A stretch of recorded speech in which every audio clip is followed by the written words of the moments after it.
ਸ੍ਰੀ ਵਾਹਿਗੁਰੂ ਸਾਹਿਬ ਜੀ।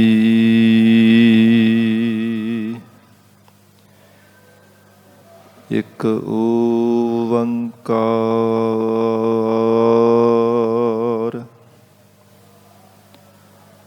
ਸਤਿਨਾਮ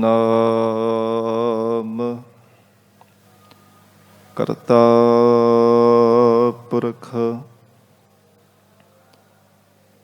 ਨਿਰਭਉ ਨਿਰਵੈਰ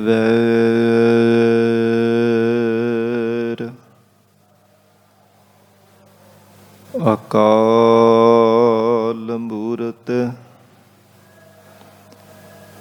ਅਜੂਨੀ ਸੈਭੰ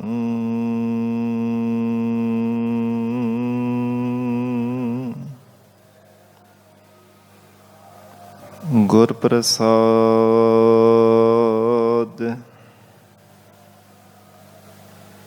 ਜਪ ਆਦਿ ਸਚ ਜੁਗਾਦਿ ਸਚ ਹੈ ਭੀ ਸਚ ਨਾਨਕ ਹੋਸੀ ਭੀ ਸਚ।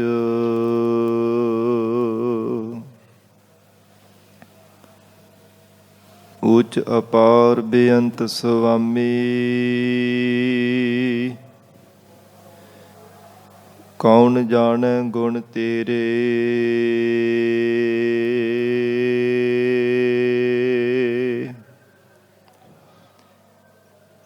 ਗਾਵਤੇ ਉਦ ਰਹੇ ਸੁਣਤੇ ਉਦ ਰਹੇ ਬਿਨਸਹਿ ਪਾਪ ਕਨੇਰੇ।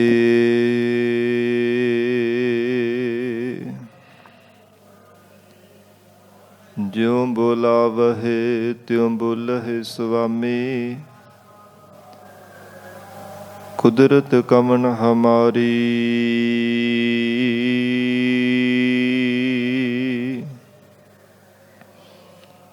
ਸਾਧ ਸੰਗ ਨਾਨਕ ਜਸ ਗਾਇਓ ਜੋ ਪ੍ਰਭ ਕੀ ਅਤ ਪਿਆਰੀ।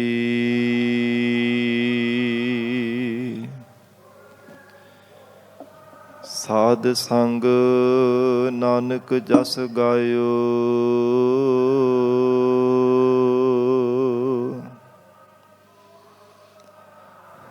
ਜੋ ਪ੍ਰਭ ਕੀ ਅਤ ਪਿਆਰੀ। ਸਤਿਨਾਮ ਸ੍ਰੀ ਵਾਹਿਗੁਰੂ ਸਾਹਿਬ ਜੀ। ਇੱਕ ਓੰਕਾਰ ਸਤਿਨਾਮ ਕਰਤਾ ਪੁਰਖ ਨਿਰਭਉ ਨਿਰਵੈਰ ਅਕਾਲ ਮੂਰਤ ਅਜੂਨੀ ਸੈਭੰ ਗੁਰ ਪ੍ਰਸਾਦ। ਰਾਗ ਆਸਾ ਮਹੱਲਾ ਪਹਿਲਾ। ਘਰ ਪਹਿਲਾ ਸੋ ਦਰ ਸੋ ਦਰ ਤੇਰਾ ਕਿਹਾ ਸੋ ਘਰ ਕਿਹਾ। ਜਿਤ ਬਹਿ ਸਰਬ ਸੰਭਾਲੇ ਵਾਜੇ ਤੇਰੇ ਨਾਦ ਅਨੇਕ ਅਸੰਖਾ। ਕੀਤੇ ਤੇਰੇ ਵਾਵਣ ਹਾਰੇ ਸੋ ਦਰ ਤੇਰਾ ਕਿਹਾ ਸੋ ਘਰ ਕਿਹਾ। ਵਾਹਿਗੁਰੂ ਜੀ ਕਾ ਖਾਲਸਾ ਵਾਹਿਗੁਰੂ ਜੀ ਕੀ ਫਤਿਹ।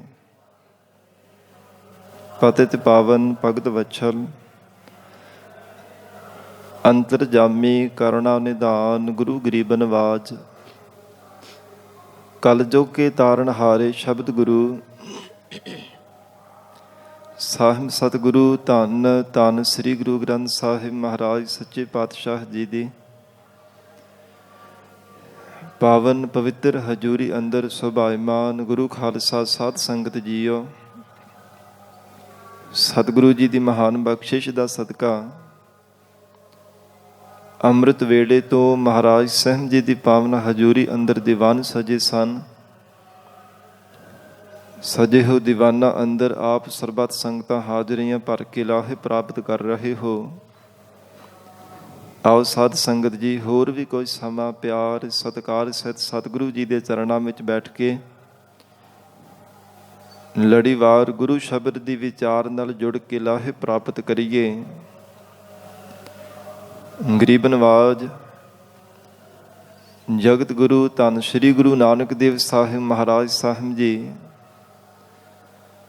ਹਜ਼ੂਰ ਦੀ ਰਸਨਾ ਤੋਂ ਉਚਾਰਨ ਕੀਤਾ ਹੋਇਆ ਪਾਵਨ ਸ਼ਬਦ ਸ੍ਰੀ ਗੁਰੂ ਗ੍ਰੰਥ ਸਾਹਿਬ ਜੀ ਦੇ 347 ਅੰਗ ਤੇ ਸੁਸ਼ੋਭਿਤ ਹੈ। ਇਸ ਸ਼ਬਦ ਦੀ ਪ੍ਰਾਰੰਭਤਾ ਆਸਾ ਰਾਗ ਦੇ ਅੰਦਰ ਮਹਾਰਾਜ ਸੱਚੇ ਪਾਤਸ਼ਾਹ ਜੀ ਨੇ ਕੀਤੀ ਹੈ। ਜਿਵੇਂ ਗੌੜੀ ਰਾਗ ਦੀ ਕੱਲ੍ਹ ਦੇ ਦੀਵਾਨਾਂ ਵਿੱਚ ਸਮਾਪਤੀ ਹੋਈ ਸੀ, ਹੁਣ ਅੱਗੇ ਮਹਾਰਾਜ ਸਾਹਿਬ ਜੀ ਆਸਾ ਰਾਗ ਦੀ ਪ੍ਰਾਰੰਭਤਾ ਕਰ ਰਹੇ ਨੇ। ਸ੍ਰੀ ਗੁਰੂ ਗ੍ਰੰਥ ਸਾਹਿਬ ਜੀ ਦੇ ਅੰਦਰ ਕੁੱਲ 31 ਰਾਗ ਹਨ। ਤਿੰਨਾਂ 31 ਰਾਗਾਂ ਦੇ ਵਿੱਚੋਂ ਚੌਥਾ ਪ੍ਰਸਥਾਨ ਆਸਾ ਰਾਗ ਦਾ ਹੈ। ਔਰ ਜਿਵੇਂ ਸਭ ਤੋਂ ਪਹਿਲਾਂ ਪ੍ਰਥਮ ਰਾਗ ਸ੍ਰੀ ਰਾਗ ਆਇਆ, ਫਿਰ ਮਾਝ ਰਾਗ, ਫਿਰ ਤੀਜਾ ਗੌੜੀ ਰਾਗ ਅਤੇ ਚੌਥਾ ਹੁਣ ਆਸਾ ਰਾਗ ਮਹਾਰਾਜ ਸਾਹਿਬ ਜੀ ਆਰੰਭ ਕਰ ਰਹੇ ਨੇ। ਪਹਿਲਾ ਸ਼ਬਦ ਧੰਨ ਗੁਰੂ ਨਾਨਕ ਦੇਵ ਸਾਹਿਬ ਮਹਾਰਾਜ ਸੱਚੇ ਪਾਤਸ਼ਾਹ ਜੀ ਦੀ ਰਸਨਾ ਤੋਂ ਉਚਾਰਨ ਕੀਤਾ ਹੈ। ਇਸ ਸ਼ਬਦ ਦੀ ਪ੍ਰਾਰੰਭਤਾ ਦੇ ਵਿੱਚ ਮਹਾ ਮੰਤਰ ਮਹਾਰਾਜ ਸਾਹਿਬ ਜੀ ਨੇ ਉਚਾਰਨ ਕੀਤਾ, ਪ੍ਰਮਾਤਮਾ ਦਾ ਮੰਗਲ ਕੀਤਾ। ਔਰ ਇਹ ਜੋ ਸਾਧ ਸੰਗਤ ਜੀ ਸੋਦਰ ਆਸਾ ਰਾਗ ਦੇ ਅੰਦਰ ਮਹਾਰਾਜ ਸਾਹਿਬ ਜੀ ਨੇ ਉਚਾਰਨ ਕੀਤਾ, ਇਸ ਸ਼ਬਦ ਦੀ ਜੋ ਪਾਵਨ ਉਥਾਨਕਾ ਹੈ, ਜਿਵੇਂ ਸਿੱਧਾਂ ਦੇ ਨਾਲ ਚਰਚਾ ਕਰਦੇ ਹਾਂ, ਸੁਮੇਰ ਪਰਬਤ ਤੇ ਧੰਨ ਗੁਰੂ ਨਾਨਕ ਦੇਵ ਸਾਹਿਬ ਮਹਾਰਾਜ ਸਾਹਿਬ ਜੀ ਨੇ ਜਪਜੀ ਸਾਹਿਬ ਦੇ ਅੰਦਰ ਸੋ ਦਰ ਉਚਾਰਨ ਕੀਤਾ। ਸੋ ਦਰ ਕੇਹਾ ਸੋ ਘਰ ਕੇਹਾ ਜਿਤ ਬਹਿ ਸਰਬ ਸਮਾਲੇ ਵਾਜੇ ਨਾਦ ਅਨੇਕ ਅਸੰਖਾ ਕੇਤੇ ਵਾਵਣ ਹਾਰੇ। ਫਿਰ ਸਾਧ ਸੰਗਤ ਜੀ ਜੋ ਅਕਾਲ ਪੁਰਖ ਪ੍ਰਮਾਤਮਾ ਜੀ ਦੇ ਸਨਮੁਖ ਹੋ ਕਰਕੇ ਜਦੋਂ ਮਹਾਰਾਜ ਸਾਹਿਬ ਜੀ ਸੁਮੇਰ ਪਰਬਤ ਤੋਂ ਅੱਗੇ ਕਾਕ ਪਸੁੰਡ, ਫਿਰ ਭਗਤ ਧਰੂ ਜੀ ਔਰ ਇਸੇ ਤਰ੍ਹਾਂ ਹੋਰ ਜਿਹੜੇ ਸਾਧ ਸੰਗਤ ਜੀ ਲਿਖੀ ਸਨ, ਤਿੰਨਾਂ ਨੂੰ ਮਿਲ ਕਰਕੇ ਜਦੋਂ ਮਹਾਰਾਜ ਸੱਚਖੰਡ ਦੇ ਵਿੱਚ ਗਏ ਹੈ, ਜੋ ਰਹਿਰਾਜ ਸਾਹਿਬ ਜੀ ਵਾਲਾ ਦੂਸਰਾ ਸੋਦਰ ਹੈ, ਉਸ ਸਮੇਂ ਮਹਾਰਾਜ ਸਾਹਿਬ ਜੀ ਨੇ ਸੱਚਖੰਡ ਵਿੱਚ ਪਰਮਾਤਮਾ ਦੀ ਸਨਮੁਖ ਹੋ ਕਰਕੇ ਉਚਾਰਨ ਕੀਤਾ ਸੀ। ਇਹ ਜੋ ਆਸਾ ਰਾਗ ਦੇ ਅੰਦਰ ਤੀਸਰਾ ਸੋਦਰ ਮਹਾਰਾਜ ਸਾਹਿਬ ਜੀ ਇਹ ਸ਼ਬਦ ਉਚਾਰਨ ਕਰ ਰਹੇ ਨੇ, ਇਹਦੇ ਬਾਬਤ ਜ਼ਿਕਰ ਆਉਂਦਾ ਕਿ ਬੇਬੇ ਨਾਨਕੀ ਜੀ ਦੇ ਬੇਨਤੀ ਕਰਨ ਤੇ ਮਹਾਰਾਜ ਸਾਹਿਬ ਜੀ ਨੇ ਇਹ ਪਾਵਨ ਸ਼ਬਦ ਉਚਾਰਨ ਕੀਤਾ ਹੈ ਕਿ ਹੇ ਭਰਾਤਾ ਜੀ, ਪਰਮਾਤਮਾ ਜੀ ਦਾ ਘਰ ਕਿਹੋ ਜਿਹਾ ਹੈ। ਆਪ ਜੀ ਸੱਚਖੰਡ ਜਾ ਕਰਕੇ ਆਏ ਹੋ। ਅਕਾਲ ਪੁਰਖ ਪਰਮੇਸ਼ਰ ਜੀ ਦਾ ਘਰ ਕਿਹੋ ਜਿਹਾ ਹੈ, ਆਪ ਕਿਰਪਾ ਕਰਕੇ ਸਾਨੂੰ ਦਰਸਾਵੋ। ਬੇਬੇ ਨਾਨਕੀ ਜੀ ਦੇ ਬੇਨਤੀ ਕਰਨ ਤੇ ਮਹਾਰਾਜ ਸਾਹਿਬ ਜੀ ਨੇ ਤੀਸਰਾ ਸੋਦਰ ਆਸਾ ਰਾਗ ਦੀ ਪ੍ਰਾਰੰਭਤਾ ਵਿੱਚ ਮਹਾਰਾਜ ਸਾਹਿਬ ਜੀ ਨੇ ਉਚਾਰਨ ਕੀਤਾ ਹੈ। ਸਾਧ ਸੰਗਤ ਜੀ ਬੇਨਤੀ ਹੈ ਕਿ ਇਹ ਤਿੰਨੇ ਹੀ ਜਿਹੜੇ ਸੋਦਰ ਉਚਾਰਨ ਕੀਤੇ ਨੇ, ਇਹਨਾਂ ਤਿੰਨਾਂ ਦੇ ਵਿੱਚ ਹੀ ਮਹਾਰਾਜ ਸਾਹਿਬ ਜੀ ਨੇ ਪਾਠਾਂ ਦਾ ਥੋੜ੍ਹਾ ਥੋੜ੍ਹਾ ਮਤ ਭੇਦ ਰੱਖਿਆ ਹੈ, ਥੋੜ੍ਹਾ ਥੋੜ੍ਹਾ ਭੇਦ ਹੈ। ਔਰ ਜਿਹੜਾ ਜਪਜੀ ਸਾਹਿਬ ਦੇ ਵਿੱਚ ਸੋਦਰ ਉਚਾਰਨ ਕੀਤਾ ਉਹਦੇ ਵਿੱਚ ਥੋੜ੍ਹਾ ਜਿਹਾ ਫਰਕ ਹੈ। ਫਿਰ ਰਹਿਰਾਜ ਸਾਹਿਬ ਵਾਲਾ, ਫਿਰ ਹੁਣ ਆਸਾ ਰਾਗ ਦੀ ਪ੍ਰਾਰੰਭਤਾ ਵਿੱਚ ਜੋ ਮਹਾਰਾਜ ਜੀ ਨੇ ਉਚਾਰਨ ਕੀਤਾ, ਇਸ ਰਾਗ ਦੇ ਅੰਦਰ ਜੋ ਮਹਾਰਾਜ ਸਾਹਿਬ ਜੀ ਨੇ ਸ਼ਬਦ ਉਚਾਰਨ ਕੀਤਾ, ਇਹਦੇ ਵਿੱਚ ਵੀ ਥੋੜ੍ਹਾ ਜਿਹਾ ਪਾਠ ਦਾ ਫਰਕ ਹੈ। ਇਹਦੇ ਵਿੱਚ ਗਾਵਨ ਹਲੰਤ ਲਾ ਕੇ ਮਹਾਰਾਜ ਸਾਹਿਬ ਜੀ ਨੇ ਉਚਾਰਨ ਕੀਤਾ। ਸੋ ਇਸ ਪ੍ਰਕਾਰ ਇਹ ਸਾਧ ਸੰਗਤ ਜੀ ਆਸਾ ਰਾਗ ਅੰਮ੍ਰਿਤ ਵੇਲੇ ਗਾਉਣ ਦਾ ਇਹਦਾ ਸਮਾਂ ਹੈ। ਅੰਮ੍ਰਿਤ ਵੇਲੇ ਦਾ ਜਿਹਦੇ ਬਾਬਤ ਜ਼ਿਕਰ ਆਉਂਦਾ ਕਿ ਜਿਵੇਂ ਸਾਧ ਸੰਗਤ ਜੀ ਮਹਾਰਾਜ ਸਾਹਿਬ ਜੀ ਨੇ ਜੋ ਰਾਗਮਾਲਾ ਗੁਰਬਾਣੀ ਉਚਾਰਨ ਕੀਤੀ ਹੈ, ਹਜੂਰ ਨੇ ਉਸ ਤੇ ਮੇਘ ਰਾਗ ਦੀ ਇਹ ਰਾਗਣੀ ਕਥਨ ਕੀਤੀ ਹੈ। ਮਹਾਰਾਜ ਸੱਚੇ ਪਾਤਸ਼ਾਹੀ ਨੇ ਆਸਾ ਰਾਗਣੀ ਕਥਨ ਕੀਤੀ ਹੈ। ਸੋਰਠ ਗੋਂਡ ਮਲਾਰੀ ਧੁਨੀ ਪੁਨ ਗਾਵਹਿ ਆਸਾ ਗੁਣ ਗੁਨੀ, ਇਹ ਸਾਧ ਸੰਗਤ ਜੀ ਰਾਗਣੀ ਕਥਨ ਕੀਤੀ ਹੈ। ਪਰ ਸ੍ਰੀ ਗੁਰੂ ਗ੍ਰੰਥ ਸਾਹਿਬ ਮਹਾਰਾਜ ਸਾਹਿਬ ਜੀ ਦੇ ਅੰਦਰ ਚੌਥਾ ਪ੍ਰਸਥਾਨ ਰਾਗ ਕਰਕੇ ਮਹਾਰਾਜ ਸਾਹਿਬ ਜੀ ਨੇ ਉਚਾਰਨ ਕੀਤਾ ਹੈ। 31 ਪ੍ਰਮੁੱਖ ਰਾਗ ਹੈ ਔਰ ਇਸ ਪ੍ਰਕਾਰ ਅੱਗੇ ਉਹਨਾਂ ਦੀਆਂ ਜਾਤੀਆਂ ਵੰਨਗੀਆਂ ਸਾਧ ਸੰਗਤ ਜੀ ਬੇਅੰਤ ਹਨ, ਉਹਨਾਂ ਦਾ ਕੋਈ ਅੰਤ ਪਾਇਆ ਹੀ ਨਹੀਂ ਜਾ ਸਕਦਾ। ਸੋ ਇਸ ਪ੍ਰਕਾਰ ਹਜੂਰ ਨੇ ਉਚਾਰਨ ਕੀਤਾ ਕਿ ਐਸਾ ਅਕਾਲ ਪੁਰਖ ਵਾਹਿਗੁਰੂ ਪਰਮਾਤਮਾ ਜੀ ਦਾ ਸਵਰੂਪ ਹੈ। ਜਿਵੇਂ ਬੇਬੇ ਨਾਨਕੀ ਜੀ ਦੀ ਬੇਨਤੀ ਕਰਨੇ ਤੇ ਮਹਾਰਾਜ ਸਾਹਿਬ ਜੀ ਉਚਾਰਨ ਕਰਕੇ ਦੱਸ ਰਹੇ ਹੈ ਔਰ ਸਾਨੂੰ ਉਪਦੇਸ਼ ਬਖਸ਼ਿਸ਼ ਕਰ ਰਹੇ ਨੇ। ਪਿਆਰ ਦੇ ਨਾਲ ਸਰਵਣ ਕਰੀਏ। ਵਿਚਾਰ ਦੀ ਪ੍ਰਾਰੰਭਤਾ ਤੋਂ ਪਹਿਲਾਂ ਜ਼ਰੂਰੀ ਹੈ ਮਨ ਨੂੰ ਇਕਾਗਰ ਕਰਨਾ। ਸਰਬੱਤ ਸੰਗਤ ਅਸੀਸ ਬਖਸ਼ਿਸ਼ ਕਰੋ। ਧੰਨ ਸ੍ਰੀ ਗੁਰੂ ਗ੍ਰੰਥ ਸਾਹਿਬ ਮਹਾਰਾਜ ਜੀ ਨੂੰ ਸੀਸ ਝੁਕਾ ਕੇ ਪਿਆਰ ਨਾਲ ਰਸਨਾ ਤੋਂ ਉਚਾਰਨ ਕਰੋ ਜੀ। ਸਤਿਨਾਮ ਸ੍ਰੀ ਵਾਹਿਗੁਰੂ ਸਾਹਿਬ ਜੀ। ਸਤਿਨਾਮ ਸ੍ਰੀ ਵਾਹਿਗੁਰੂ ਸਾਹਿਬ ਜੀ। ਸਤਿਨਾਮ ਸ੍ਰੀ ਵਾਹਿਗੁਰੂ ਸਾਹਿਬ ਜੀ। ਇੱਕ ਓੰਕਾਰ। ਸਭ ਤੋਂ ਪਹਿਲਾਂ ਮਹਾਰਾਜ ਸਾਹਿਬ ਜੀ ਨੇ ਪ੍ਰਮਾਤਮਾ ਜੀ ਦਾ ਮਹਾਮੰਤਰ ਉਚਾਰਨ ਕਰਕੇ ਮੰਗਲ ਕੀਤਾ ਹੈ। ਕਿਉਂਕਿ ਸਾਧ ਸੰਗਤ ਜੀ 5 ਮੰਤਰ ਹਨ। ਬੀਜ ਮੰਤਰ ਇੱਕ ਓੰਕਾਰ, ਫਿਰ ਗੁਰ ਮੰਤਰ ਹੈ ਵਾਹਿਗੁਰੂ, ਤੀਜਾ ਹੈ ਮਹਾਮੰਤਰ ਇੱਕ ਓੰਕਾਰ ਤੋਂ ਲੈ ਕੇ ਗੁਰ ਪ੍ਰਸਾਦ ਤੱਕ, ਫਿਰ ਚੌਥਾ ਹੈ ਮੂਲ ਮੰਤਰ ਇੱਕ ਓੰਕਾਰ ਤੋਂ ਲੈ ਕੇ ਨਾਨਕ ਹੋਸੀ ਭੀ ਸੱਚ ਤੱਕ, ਅਤੇ ਪੰਜਵਾਂ ਮਾਲਾ ਮੰਤਰ ਹੈ ਸੰਪੂਰਨ ਜਪਜੀ ਸਾਹਿਬ ਗੁਰਬਾਣੀ ਦਾ ਪਾਠ। ਇਹ 5 ਮੰਤਰ ਹਨ। ਤਿੰਨਾਂ ਦੇ ਵਿੱਚੋਂ ਤੀਸਰੇ ਪ੍ਰਸਥਾਨ ਦਾ ਮਹਾਮੰਤਰ ਮਹਾਰਾਜ ਸਾਹਿਬ ਜੀ ਨੇ ਉਚਾਰਨ ਕਰਕੇ ਪ੍ਰਮਾਤਮਾ ਦਾ ਮੰਗਲ ਕੀਤਾ ਹੈ। ਇੱਕ ਅਦਵੈਤ ਸਰੂਪ ਹੈ ਜੋ ਸਜਾਤੀ ਵਿਜਾਤੀ ਸਵੈਗਤ ਭੇਦਾਂ ਤੋਂ ਰਹਿਤ ਪ੍ਰਮਾਤਮਾ ਦਾ ਸਰੂਪ ਹੈ। ਐਸਾ ਪਰਮੇਸ਼ਰ ਹੈ ਜੋ ਦੇਸ਼ ਕਾਲ ਵਸਤੂ ਤੋਂ ਰਹਿਤ ਹੈ। ਵਿਅਕਤੀਗਤ ਤੋਂ ਸ਼ਕਤੀ ਬਿਰਤੀ ਕਰਕੇ ਜਿਸ ਓੰਕਾਰ ਦੀ ਸ਼ਕਤੀ ਨੂੰ ਨਹੀਂ ਪਾਇਆ ਜਾ ਸਕਦਾ। ਐਸਾ ਮਹਾਰਾਜ ਕਹਿੰਦੇ ਇੱਕ ਜੋ ਕਿਸੇ ਨਾਲ ਵੀ ਕਦੇ ਈਰਖਾ ਨਹੀਂ ਕਰਦਾ, ਕਰਮਾਂ ਅਨੁਸਾਰ ਸਭ ਜੀਵਾਂ ਨੂੰ ਦਾਤਾਂ ਪ੍ਰਦਾਨ ਕਰਨ ਵਾਲਾ ਹੈ ਔਰ ਸਭ ਜੀਵਾਂ ਅੰਦਰ ਜੋਤ ਰੂਪ ਹੋ ਕਰਕੇ ਪ੍ਰਕਾਸ਼ਨ ਵਾਲਾ ਐਸਾ ਓੰਕਾਰ ਹੈ। ਸਤਿਨਾਮ। ਸਤ ਕਹੀਏ ਕਿ ਤ੍ਰੈ ਕਾਲ ਬਾਅਦ ਸਮਾਂ ਉਹ ਪ੍ਰਮਾਤਮਾ ਸੱਚਾ ਹੈ। ਤਿੰਨਾਂ ਕਾਲਾਂ ਦੇ ਵਿੱਚ ਭੂਤ ਭਵਿੱਖਤ ਵਰਤਮਾਨ ਜੋ ਹਰ ਸਮੇਂ ਦੇ ਅੰਦਰ ਸੱਚ ਹੋਵੇ ਉਹਨੂੰ ਸਤ ਕਿਹਾ ਜਾਂਦਾ ਹੈ। ਬਾਕੀ ਜੋ ਕੁਝ ਵੀ ਪੈਦਾ ਹੋਇਆ ਜੋ ਉਪਜਿਓ ਸੋ ਬਿਨਸ ਹੈ, ਪਰ ਆਜ ਕੈ ਕਾਲ ਸਭ ਕੁਝ ਨਾਸ਼ਵਾਨ ਹੈ। ਪਰ ਕੇਵਲ ਇੱਕ ਪ੍ਰਮਾਤਮਾ ਹੈ ਜੋ ਸੱਤ ਹੈ, ਜਿਸ ਨੂੰ ਸੱਤ ਕਿਹਾ ਜਾਂਦਾ ਹੈ। ਤਿੰਨਾਂ ਸਮਿਆਂ ਦੇ ਵਿੱਚ ਉਹ ਪ੍ਰਮਾਤਮਾ ਸੱਚ ਹੈ। ਫਿਰ ਹਜੂਰ ਕਹਿੰਦੇ ਨੇ ਨਾਮ, ਪਰਮੇਸ਼ਰ ਦਾ ਨਾਮ ਪ੍ਰਸਿੱਧ ਹੈ। ਐਸਾ ਪ੍ਰਮਾਤਮਾ ਦਾ ਨਾਮ ਹੈ ਜੋ ਪ੍ਰਸਿੱਧੀ ਵਾਲਾ ਹੈ, ਜਿਸ ਨਾਮ ਦੁਆਰਾ ਹੀ ਉਸ ਨਾਮੀ ਤੱਕ ਪਹੁੰਚਿਆ ਜਾ ਸਕਦਾ ਹੈ। ਕਰਤਾ ਪੁਰਖ। ਕਰਤਾ ਸਰਬ ਜੀਵਾਂ ਨੂੰ ਪੈਦਾ ਕਰਨ ਵਾਲਾ, ਸਭ ਜੀਵਾਂ ਦੀ ਘਾੜਤ ਨੂੰ ਘੜਨ ਵਾਲਾ, ਇਸ ਲਈ ਕਰਤਾ ਪਰਮੇਸ਼ਰ ਹੈ।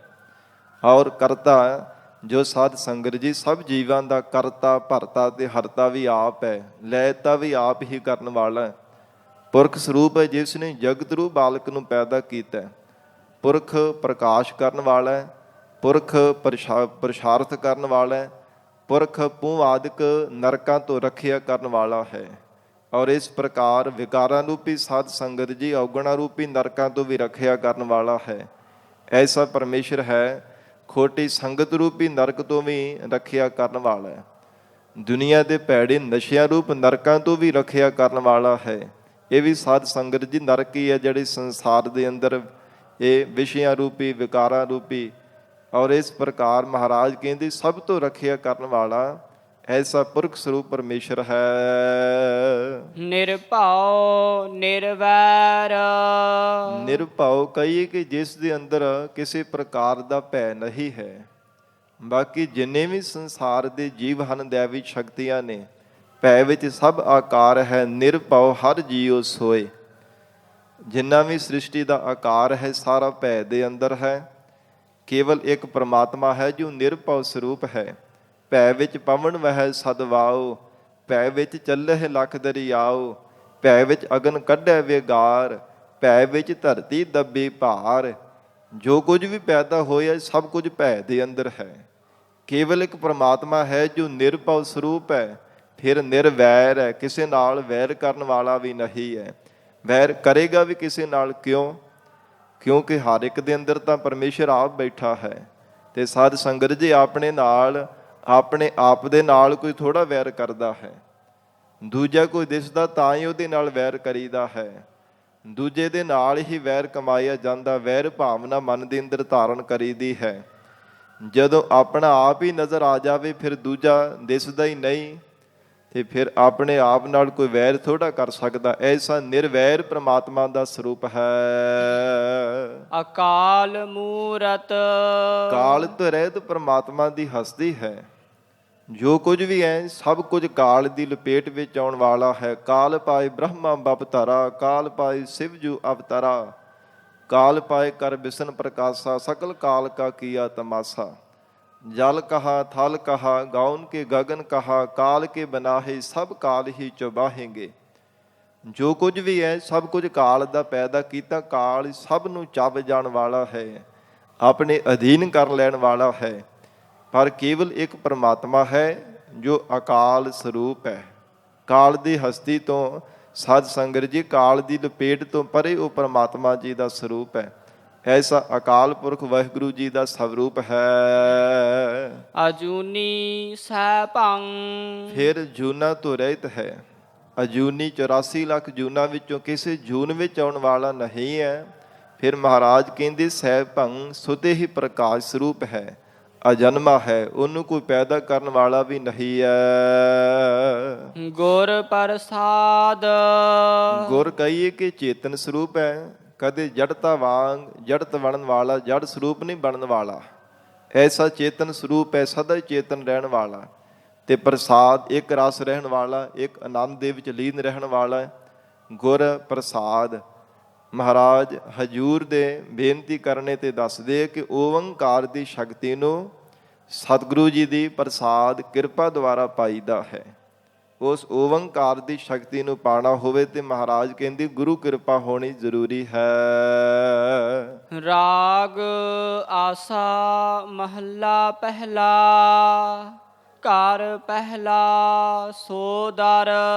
ਮਹਾਰਾਜ ਸਾਹਿਬ ਜੀ ਮਹਾ ਮੰਤਰ ਉਚਾਰਨ ਕਰਕੇ ਅੱਗੇ ਹੁਣ ਰਾਗ ਦੀ ਪ੍ਰਾਰੰਭਤਾ ਕਰਨ ਜਾ ਰਹੇ ਨੇ।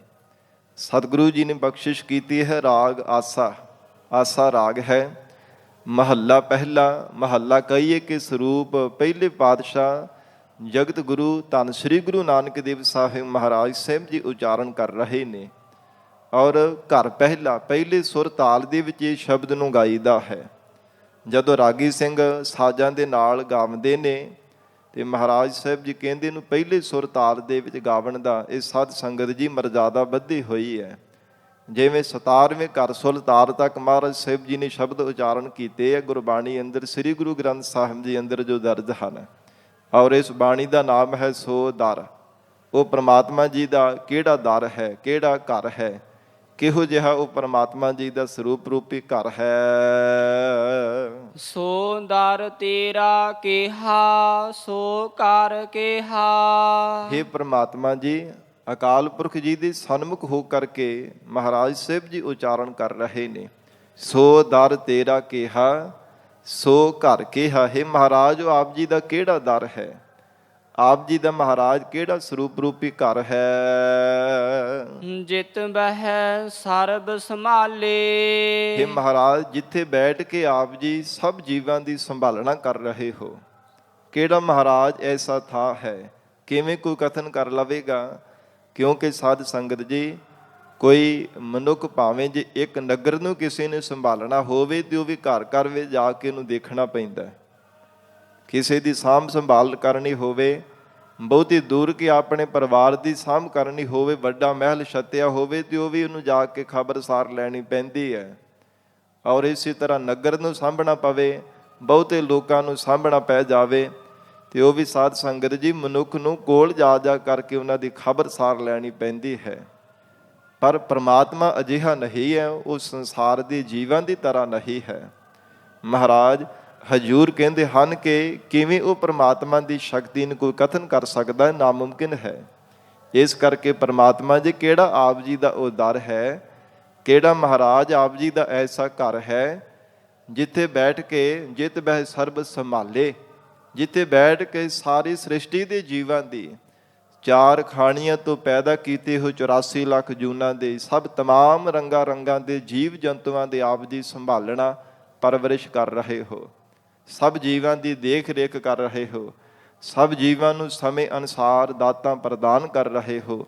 ਕਰਮਾਂ ਅਨੁਸਾਰ ਸਭ ਜੀਵਾਂ ਨੂੰ ਮਹਾਰਾਜ ਰਿਜ਼ਕ, ਰੋਟੀ, ਦਾਨ ਸਭ ਕੁਝ ਬਖਸ਼ਿਸ਼ ਕਰ ਰਹੇ ਹੋ। ਮਹਾਰਾਜ ਕਿਹੜਾ ਆਪ ਜੀ ਦਾ ਐਸਾ ਘਰ ਹੈ। ਔਰ ਇਸੇ ਪ੍ਰਕਾਰ ਹਜੂਰ ਅੰਤਰੀਵ ਭਾਵ ਵਿੱਚ ਕਹਿੰਦੇ ਨੇ, ਇਹ ਮਹਾਰਾਜ ਸੋ ਦਰ ਤੇਰਾ ਕਿਹਾ। ਉਹ ਕਿਹੜਾ ਮਹਾਰਾਜ, ਕਿਹੋ ਜਿਹਾ ਆਪ ਜੀ ਦਾ ਸਤ ਸੰਗਤ ਰੂਪੀ ਦਰ ਹੈ। ਸੋ ਘਰ ਕਿਹਾ ਤੇ ਆਪ ਜੀ ਦਾ ਮਹਾਰਾਜ ਸਰੂਪ ਰੂਪੀ ਘਰ ਕਿਹੋ ਜਿਹਾ ਹੈ। ਜਿਤ ਬਹਿ ਸਰਬ ਸੰਭਾਲੇ, ਜਿੱਥੇ ਮਹਾਰਾਜ ਸਤ ਸੰਗਤ ਰੂਪੀ ਦਰ ਆਪ ਜੀ ਦੇ ਸ਼੍ਰੋਮਣੀ ਘਰ ਦੇ ਅੰਦਰ ਬੈਠ ਕਰਕੇ ਆਪ ਜੀ ਸਰੂਪ ਰੂਪੀ ਘਰ ਨੂੰ ਪਾਉਣ ਦੇ ਲਈ ਸਤ ਸੰਗਤ ਰੂਪੀ ਦਰ ਤੇ ਮਹਾਰਾਜ ਆਪ ਜੀ ਦੇ ਪਿਆਰੇ ਜਗਿਆਸੂ ਜਨ ਸਤ ਸੰਗਤ ਵਿੱਚ ਮਿਲ ਕੇ ਆਪ ਜੀ ਨੂੰ ਸੰਭਾਲੇ ਯਾਦ ਕਰਦੇ ਹੈ, ਸਿਮਰਦੇ ਹੈ। ਮਹਾਰਾਜ ਕਿੰਨੀ ਕੁ ਉਪਮਾ ਹੈ ਆਪ ਜੀ ਦੇ ਸਤ ਸੰਗਤ ਰੂਪੀ ਘਰ ਦੀ, ਜਿਸ ਕਰਕੇ ਮਹਾਰਾਜ ਜੋ ਆਪ ਦੇ ਪਿਆਰੇ ਜਗਿਆਸੂ ਜਨ ਸਤ ਸੰਗਤ ਰੂਪੀ ਦਰ ਤੇ ਬੈਠ ਕੇ ਆਪ ਜੀ ਦਾ ਜਸ ਗਾ ਰਹੇ ਹੈ। ਵਾਜੇ ਤੇਰੇ ਨਾਦ ਅਨੇਕ ਅਸੰਖਾ। ਇਹ ਪ੍ਰਮਾਤਮਾ ਜੀ ਆਪ ਜੀ ਦੇ ਦਰ ਤੇ ਅਨੇਕਾਂ ਹੀ ਮਹਾਰਾਜ ਵਾਜੇ ਵੱਜ ਰਹੇ ਹੈ, ਅਨੇਕਾਂ ਹੀ ਸਾਜ਼ ਤੇ ਨਾਦ, ਅਨੇਕਾਂ ਹੀ ਸ਼ਬਦ ਹੋ ਰਹੇ ਹਨ। ਔਰ ਇਸ ਪ੍ਰਕਾਰ ਅਸੰਖਾ ਕਹੀਏ ਕਿ ਅਣਗਿਣਤ ਅਨੇਕਾਂ ਹੀ ਮਹਾਰਾਜ ਨਾਦਾਂ ਨੇ ਭਾਵ ਕੇ ਵਾਜੇ ਹੈ। ਔਰ ਅਨੇਕਾਂ ਹੀ ਮਹਾਰਾਜ ਉਹਨਾਂ ਦੀਆਂ ਆਵਾਜ਼ਾਂ ਹਨ। ਜਿਵੇਂ ਇੱਕ ਹਾਰਮੋਨੀਅਮ ਹੁੰਦਾ, ਸਾਧ ਸੰਗਤ ਜੀ ਕੋਈ ਵੀ ਤੰਤੀ ਸਾਜ਼ ਲੈ ਲਓ, ਭਾਵੇਂ ਤਾਨਪੁਰਾ ਹੈ, ਰਬਾਬ ਹੈ ਜਾਂ ਹਾਰਮੋਨੀਅਮ ਲੈ ਲਓ, ਵਾਜਾ ਹੈ। ਹਾਰਮੋਨੀਅਮ ਦੇ ਵਿੱਚੋਂ ਇਹ ਕਿੰਨੀਆਂ ਆਵਾਜ਼ਾਂ ਨਿਕਲਦੀਆਂ ਨੇ। ਸਾਧ ਸੰਗਤ ਜੀ ਰਾਗੀ ਸਿੰਘ ਜਦੋਂ ਇਸ ਨੂੰ ਵਜਾਉਂਦੇ ਹੈ, ਇੱਕ ਨੇ ਕਿੰਨੀਆਂ ਆਵਾਜ਼ਾਂ ਇਹਦੇ ਵਿੱਚੋਂ ਪ੍ਰਗਟ ਹੁੰਦੀਆਂ ਹਨ। ਫਿਰ ਰਬਾਬ ਦੇ ਵਿੱਚੋਂ ਵੀ ਕਿੰਨੇ ਪ੍ਰਕਾਰ ਦੀਆਂ ਆਵਾਜ਼ਾਂ ਨੇ, ਤਾਨਪੁਰਾ ਹੈ ਉਹਦੇ ਵਿੱਚੋਂ ਵੀ ਸਿਤਾਰ ਹੈ, ਇਹ ਸਾਧ ਸੰਗਤ ਜੀ ਸਿਰੰਦਾ ਹੈ, ਕਿੰਨੇ ਇਹ ਤੰਤੀ ਸਾਜ਼ ਹੈ। ਇਹਨਾਂ ਸਭ ਦੇ ਵਿੱਚੋਂ ਪਤਾ ਨਹੀਂ ਕਿੰਨੀਆਂ ਕੁ ਅਣਗਿਣਤ ਬੇਅੰਤ ਆਵਾਜ਼ਾਂ ਪ੍ਰਗਟ ਹੁੰਦੀਆਂ ਹਨ। ਸੋ ਪਾਤਸ਼ਾਹ ਹਜੂਰ ਕਹਿੰਦੇ ਨੇ, ਵਾਜੇ ਤੇਰੇ ਨਾਦ ਅਨੇਕ ਅਸੰਖਾ। ਅਨੇਕਾਂ ਮਹਾਰਾਜ ਵਾਜੇ ਵੱਜ ਰਹੇ ਹੈ ਤੇ ਅਣਗਿਣਤ ਹੀ ਤਿੰਨਾਂ ਨੂੰ ਵਜਾਉਣ ਵਾਲੇ ਸੰਸਾਰ ਭਰ ਦੇ ਜੀਵ ਹਨ। ਕੀਤੇ ਤੇਰੇ ਵਾਵਣ ਹਾਰੇ। ਕੀਤੇ ਕਹੀਏ ਕਿ ਭਾਵ ਕਿੰਨੇ ਕੁ ਹੈ, ਮਹਾਰਾਜ ਕਥਨ ਨਹੀਂ ਕੀਤੇ ਜਾ ਸਕਦੇ। ਹੇ ਪ੍ਰਮਾਤਮਾ ਜੀ, ਕਿੰਨੇ ਕੁ ਆਪ ਜੀ ਨੂੰ ਮਹਾਰਾਜ ਵਾਵਣ ਹਾਰੇ ਗਾਉਣ ਵਾਲੇ ਹੈ। ਕਿੰਨੇ ਕੁ ਆਪ ਜੀ ਦੇ ਮਹਾਰਾਜ ਗਵਈਏ ਹਨ। ਹਾ ਹਾ ਹੂ ਹੂ ਗੰਧਰਵ ਅਪਸਰਾ ਆਦਿਕ, ਇਹ ਕਿੰਨੇ ਕੁ ਗਵਈਏ ਕੌਣ ਕਥਨ ਕਰ ਸਕਦਾ? ਕਥਨ ਕੀਤਾ ਹੀ ਨਹੀਂ ਜਾ ਸਕਦਾ, ਕਿਉਂਕਿ ਮਹਾਰਾਜ ਇਹ ਸੰਸਾਰ ਦੇ ਅੰਦਰ ਮਹਾਰਾਜ ਇੱਕ ਬ੍ਰਹਮਾਂਡ ਦੇ ਜੀਵਾਂ ਨੂੰ ਹੀ ਕਦੇ ਕਥਨ ਨਹੀਂ ਕੀਤਾ ਜਾ ਸਕਦਾ। ਤੇ ਇੱਕ ਰੋਮ ਦੇ ਵਿੱਚ ਕਰੋੜਾਂ ਬ੍ਰਹਮਾਂਡ, ਕਰੋੜਾਂ ਬ੍ਰਹਮੇ ਸ੍ਰਿਸ਼ਟੀਆਂ ਨੂੰ ਸਿਰਜਣ ਵਾਲੇ ਹੈ। ਕਿਵੇਂ ਮਹਾਰਾਜ ਕੋਈ ਕਥਨ ਕਰ ਸਕੇਗਾ? ਕੀਤੇ ਤੇਰੇ ਰਾਗ ਪਰੀ ਸਿਓ ਕਹੀਆ ਹੈ। ਕਿੰਨੇ ਕੁ ਮਹਾਰਾਜ ਆਪ ਜੀ ਦੇ ਰਾਗ ਹਨ, ਪਰੀ ਕਹੀਏ ਕਿ ਰਾਗਣੀਆਂ। ਔਰ ਇਸ ਪ੍ਰਕਾਰ ਕੀਤੇ ਤੇਰੇ ਰਾਗ ਪਰੀ ਸਿਓ ਕਹੀਏ, ਰਾਗਾਂ ਤੇ ਰਾਗਣੀਆਂ ਨੂੰ ਗਾਉਣ ਵਾਲੇ। ਔਰ ਕਿੰਨੇ ਕੁ ਸੰਸਾਰ ਦੇ ਅੰਦਰ ਹਨ ਮਹਾਰਾਜ, ਕਿਵੇਂ ਕੋਈ ਕਥਨ ਕਰ ਸਕਦਾ? ਬੇਅੰਤ ਗਾ ਰਹੇ ਆ। ਕੀਤੇ ਤੇਰੇ ਗਾਵਣ ਹਾਰੇ। ਤੇ ਕਿੰਨੇ ਕੁ ਰਾਗਾਂ ਨੂੰ ਗਾਉਣ ਵਾਲੇ ਹੈ। ਔਰ ਇਸੇ ਪ੍ਰਕਾਰ ਕੀਤੇ ਤੇਰੇ ਰਾਗ ਪਰੀ ਸਿਓ ਕਹੀਏ ਹੈ, ਕਿੰਨੇ ਹੀ ਰਾਗ ਕਹਿੰਦੇ ਨੇ ਪਿਆਰ ਨੂੰ, ਪ੍ਰੇਮ ਨੂੰ, ਹਿਰਦੇ ਅੰਦਰ ਪ੍ਰੇਮ ਧਾਰਨ ਕਰਨ ਵਾਲੇ, ਪ੍ਰੇਮ ਦੇ ਸਹਿਤ ਹੋ ਕੇ ਮਹਾਰਾਜ ਆਪ ਜੀ ਨੂੰ ਗਾਵੰਦੇ ਹੈ। ਔਰ ਪਰੀਆਂ ਕਹੀਏ ਕਿ ਮੁਦਰਾ ਮੈਤਰੀ ਉਪੇਖਿਆ ਸ਼ੁਭ ਗੁਣਾ ਰੂਪੀ ਇਹ ਪਰੀਆਂ ਰਾਗਣੀਆਂ, ਤਿਨਾਂ ਨੂੰ ਹਿਰਦੇ ਅੰਦਰ ਧਾਰਨ ਕਰਕੇ ਆਪ ਜੀ ਦੇ ਗੁਣ ਗਾਵੰਦੇ ਹਨ। ਤੇ ਕਿੰਨੇ ਹੀ ਮਹਾਰਾਜ ਇਹਨਾਂ ਗੁਣਾਂ ਨੂੰ ਗਾਉਣ ਵਾਲੇ, ਗੁਣਾਂ ਨੂੰ ਚੇਤੇ ਕਰਨ ਵਾਲੇ, ਦਇਆ, ਧਰਮ, ਧੀਰਜਤਾ, ਸ਼ੁਭ ਵਿਚਾਰ ਆਦਿ ਗਾਉਣ ਵਾਲੇ ਹਨ। ਗਾਵਨ ਤੁਧਨੋ ਪਾਉਣ ਪਾਣੀ ਬੈਸੰਤਰ। ਹਜੂਰ ਉਚਾਰਨ ਕਰ ਰਹੇ ਨੇ ਗਾਵਨ ਤੁਧਨੋ। ਇਹ ਸਾਧ ਸੰਗਤ ਜੀ ਪਾਠਾਂ ਦਾ ਥੋੜਾ ਥੋੜਾ ਫਰਕ ਹੈ। ਇਹ ਤਿੰਨਾਂ ਸੋਧਾਰਾਂ ਦੇ ਅੰਦਰ ਇੱਥੇ ਮਹਾਰਾਜ ਸਾਹਿਬ ਜੀ ਨੇ ਗਾਵਨ ਭਾਵ ਹਲੰਤ ਲਗਾਇਆ। ਅੱਧੇ ਹਾਹੇ ਦੀ ਆਵਾਜ਼ ਉਹਨੂੰ ਹਲੰਤ ਕਿਹਾ ਜਾਂਦਾ, ਗਾਵਨ ਭਾਰਾ ਕਰਕੇ ਉਚਾਰਨ ਕਰੀਦਾ ਹੈ। ਔਰ ਇਸ ਪ੍ਰਕਾਰ ਹਜੂਰ ਕਹਿੰਦੇ ਨੇ ਗਾਵਨ ਤੁਧਨੋ ਪਾਉਣ ਪਾਣੀ ਬੈਸੰਤਰ।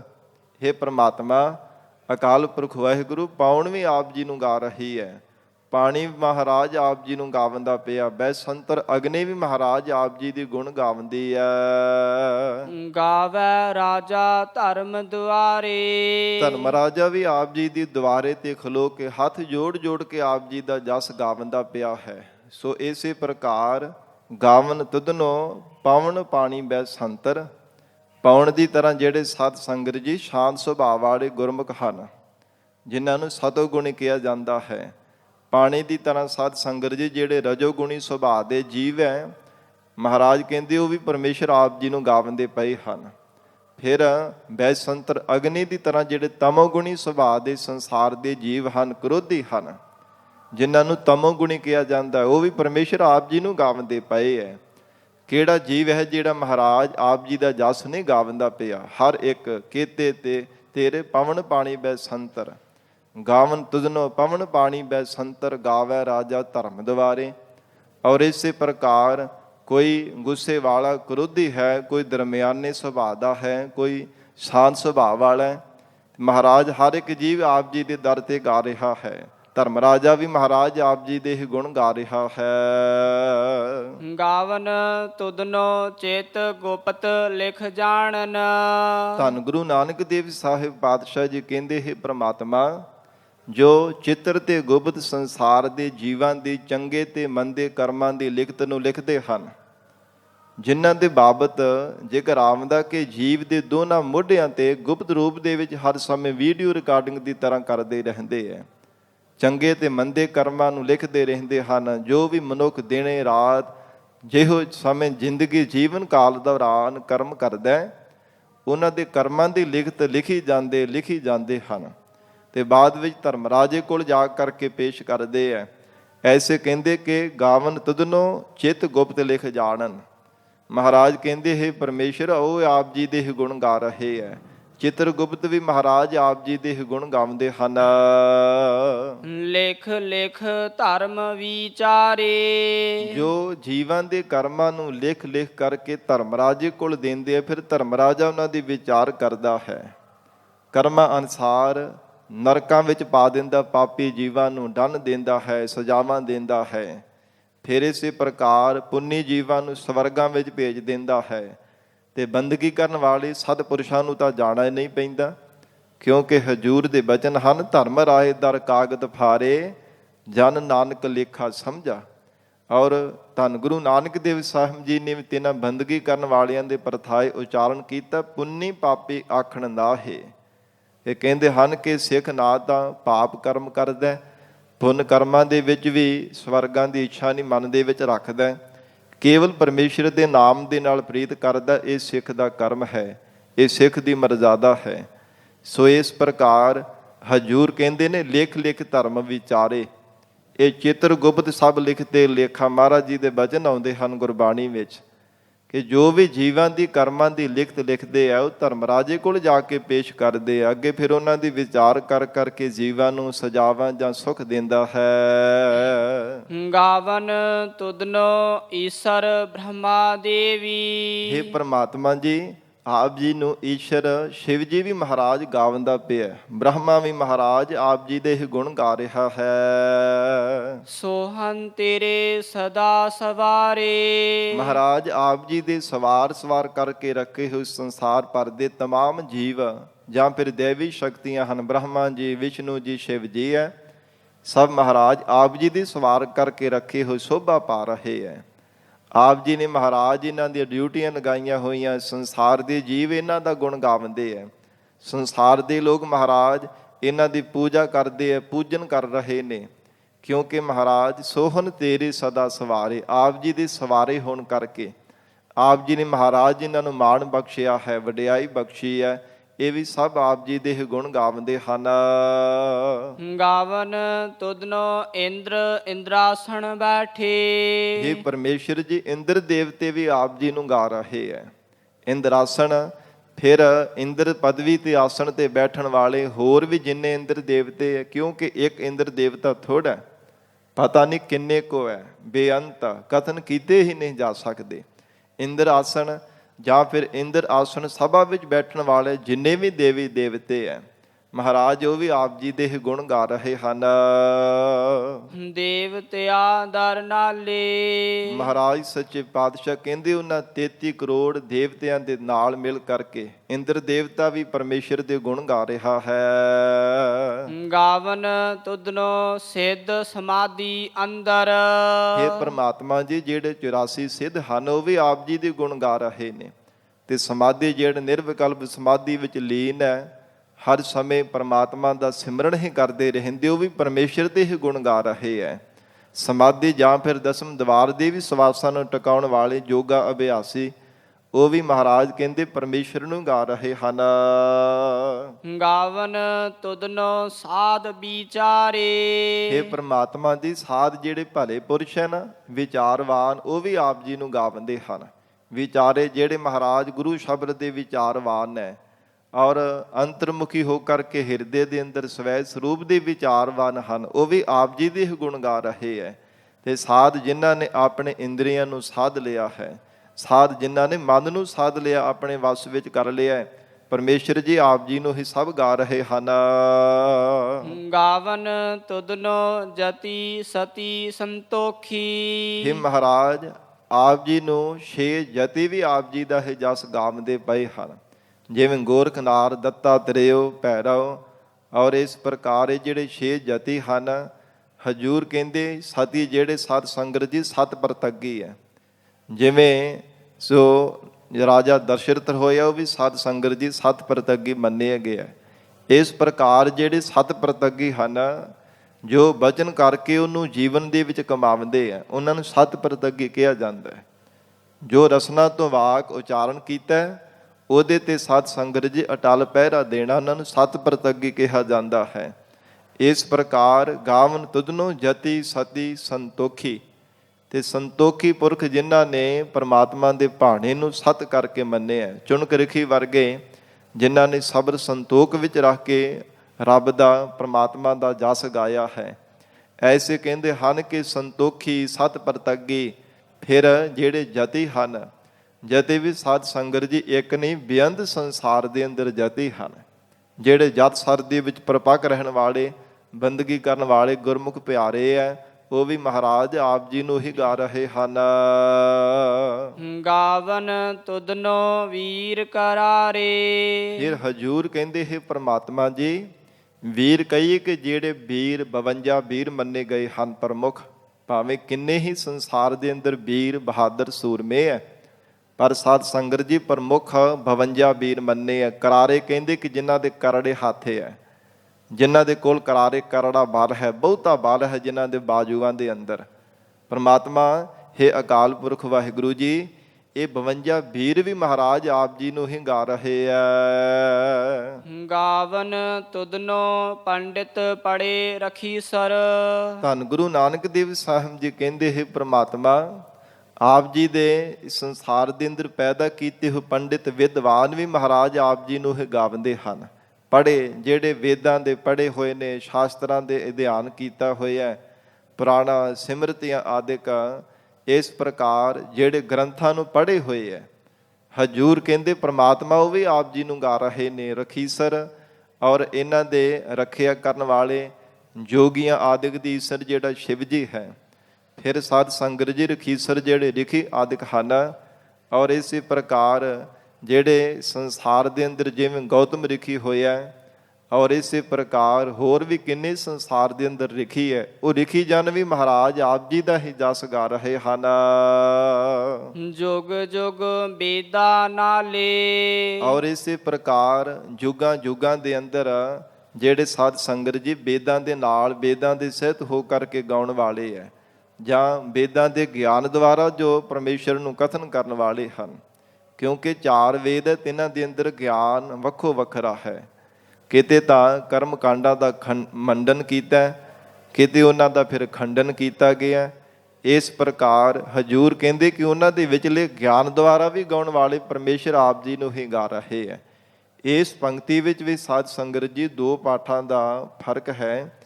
ਗਾਵਨ ਤੁਧਨੋ ਪੰਡਿਤ ਪੜ੍ਹੇ ਰਖੀਸਰ, ਜਿਵੇਂ ਅਸੀਂ ਪੜ੍ਹਨ ਪਾਠ ਕਰਦੇ ਹਾਂ ਨਾ, ਸੋਧਰ ਰਹਿਰਾ ਸਾਹਿਬ ਜਾਂ ਜਪਜੀ ਸਾਹਿਬ ਦੇ ਅੰਦਰ ਇੱਥੇ ਪੜ੍ਹੇ ਮਹਾਰਾਜ ਸਾਹਿਬ ਜੀ ਨੇ ਉਚਾਰਨ ਕੀਤਾ। ਇਹ ਨਹੀਂ ਕਿਤੇ ਸਮਝ ਲੈਣਾ ਕਿ ਸ਼ਾਇਦ ਗਲਤ ਛਪਾਈ ਵਿੱਚ ਹੋ ਗਿਆ ਤੇ ਇਸ ਨੂੰ ਪੜ੍ਹਨ ਹੀ ਪੜ੍ਹਨਾ ਨਹੀਂ। ਸਾਧ ਸੰਗਤ ਜੀ ਜੋ ਲਿਖਿਆ ਹੋਇਆ ਉਹ ਹੀ ਸਾਨੂੰ ਉਚਾਰਨ ਕਰਨਾ ਚਾਹੀਦਾ ਹੈ। ਇਸ ਕਰਕੇ ਫਿਰ ਬੇਨਤੀ ਕਰ ਦੇਵਾਂ, ਜਪਜੀ ਸਾਹਿਬ ਵਿੱਚ ਸੋਧਾਰ ਮਹਾਰਾਜ ਜੀ ਨੇ ਉਚਾਰਨ ਕੀਤਾ। ਫਿਰ ਰਹਿਰਾਜ ਸਾਹਿਬ ਜੀ ਦੇ ਅੰਦਰ ਹੁਣ ਤੀਜਾ ਆਸਾ ਰਾਗ ਦੀ ਆਰੰਭਤਾ ਦੇ ਵਿੱਚ ਪਹਿਲਾ ਸ਼ਬਦ ਹੈ। 347 ਅੰਗ ਤੇ ਤਿੰਨਾਂ ਦੇ ਵਿੱਚ ਪਾਠਾਂ ਦਾ ਥੋੜ੍ਹਾ ਥੋੜ੍ਹਾ ਫਰਕ ਹੈ।